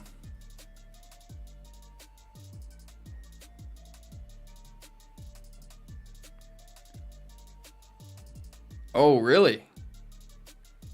Is that what's going on with evil this time, Fleeting? Is that everybody's going Mordor?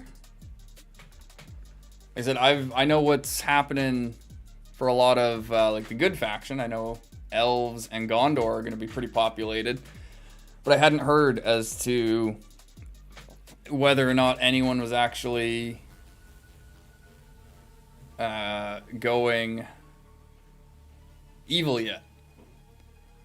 Yeah, too much food. So much goddamn food to maintain a troll army.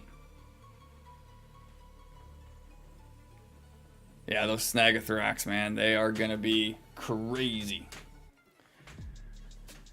I'm curious to see if there have been any changes.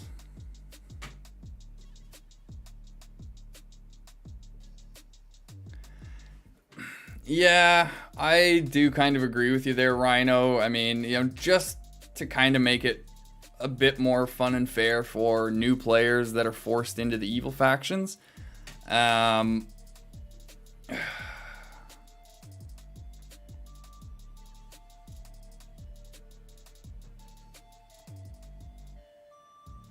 Yeah.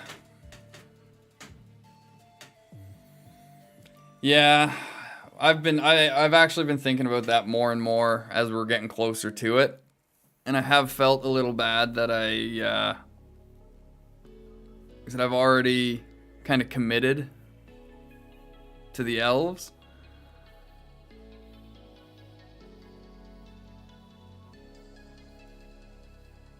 Oh, no, daily fresh. So it's not like an upkeep that you have to constantly maintain. But when you conscript troops, you have your resource costs. So each troop costs a different amount of grain, a different amount of iron, a different amount of... No, none of them take stone. Each of them require a different amount of lumber, grain, and iron to conscript. And I mean, that makes sense. If you're going to hire 100 people, they're going to want to be fed. So, yeah, trolls, they are extremely expensive food-wise to maintain, but it is possible to do as long as you take that into account. Sorry, PK was here. Well, hello, PK.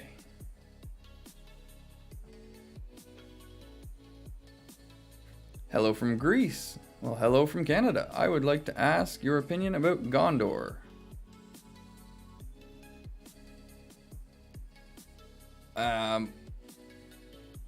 Yeah, wood, metal, and grain. Well, PK, my opinion on Gondor is that they are a pretty strong faction. The Swan Knights, which are their tier 4 unit, have an ability that actually soaks all damage taken by any other units for the first 3 rounds, as well as giving them a huge defense bonus for those 3 rounds. So they're a really good unit if you want to preserve the health of another unit. You can pair them up with Swan Knights, and the Swan Knights will soak up the initial, the first 3 rounds worth of damage. They have access to a number of other units that allow them to make really good counter compositions. And they also have a really good starting location, in my opinion. They don't have too much to worry about from Mordor. Even if Mordor does start to cause issues in Ithilien, it's very easy to deal with them. They can't do a whole lot once they reach Osgiliath. So on the whole, Gondor, I think, is a really strong faction to choose. They don't have a whole lot of early game pressure, and they've got really good units.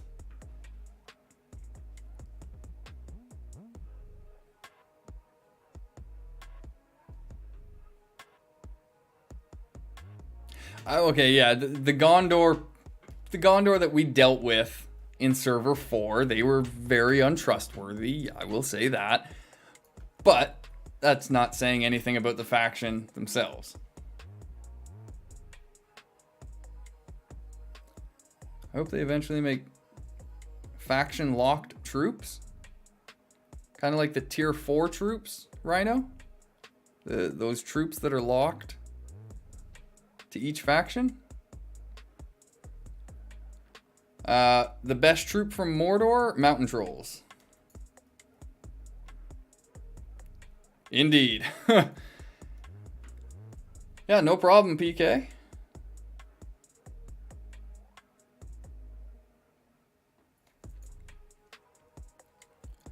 Yeah, in terms of like evil units in general, so elves can't recruit dwarves. But why would that make any sense? Like, that's the part I don't get when people say that. Like, why couldn't elves recruit dwarves?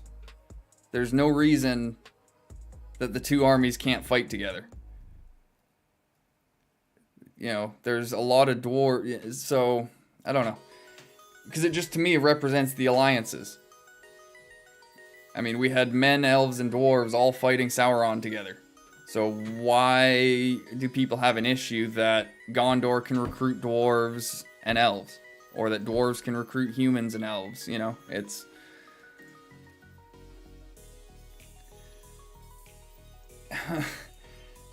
Because nobody uses all the troops of their faction, Rhino. I mean, each troop has its own use. Some are more situational than others. They needed to have some duds. Not everything. And this is the same, you know, in any game that you play or anything like that. If you've got options, there have to be some duds. Some things have to be better than others. You know, I don't think they need to lock the units to the factions so much as just address the actual issues of things like, you know, recycled units, like the raiders that were used by Angmar and Mordor, or the Dunedains. That is a slot that could afford a unique unit for those faction, for one of the two factions. But I think if they were to lock units to factions, we would lose so much complexity in the game. The fact that we're able to mix and match units the way we are is what allows a lot of the like I said, the complexity that the game provides.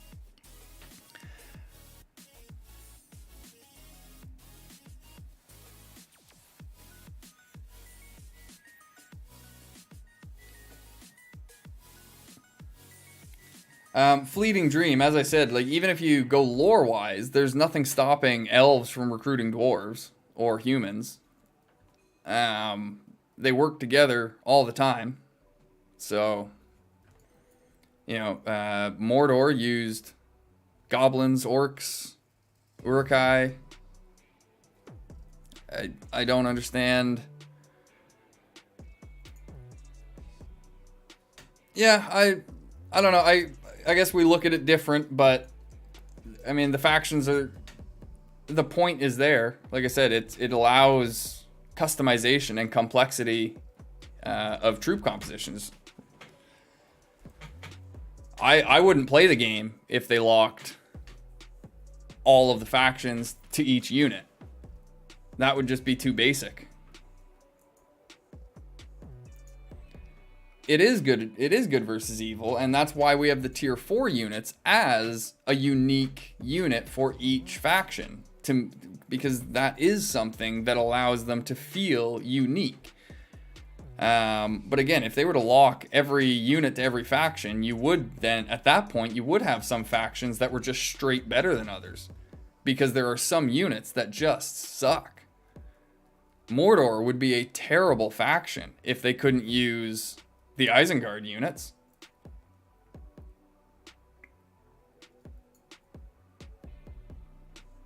Like honestly, as Mordor, what would we have done if we couldn't have used snipers? Or Morgul Arbalests? We wouldn't have had any archers as Mordor. Like that's where I guess I don't know, yeah, like I said, I kind of understand why the units are set up the way they are to allow the level of complexity. And I think it's for the better of the game. But yeah, it would be interesting, I guess, to see maybe if they added more unique units.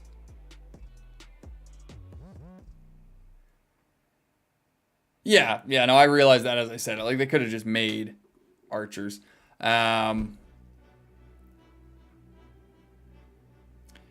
yeah, I mean, I can understand. I can understand your point, where you're coming from. Like you said, it doesn't make your decision as meaningful necessarily when you choose a faction, because the only unique things are your faction bonus and tier 4. So.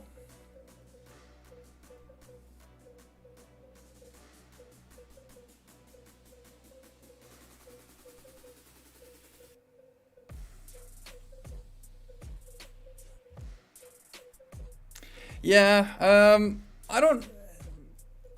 I find there you can feel some unique differences that way, because like when we came up against Rohan, that was a totally different fight than when we were going after the elves in Gondor. Rohan was using all mounted units at first, and we got owned by the counter compositions when we were going after we took Hills of Rune there.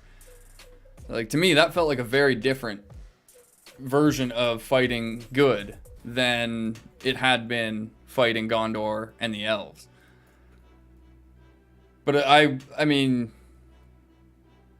oh, the speed as well as, I mean, the Cavaliers.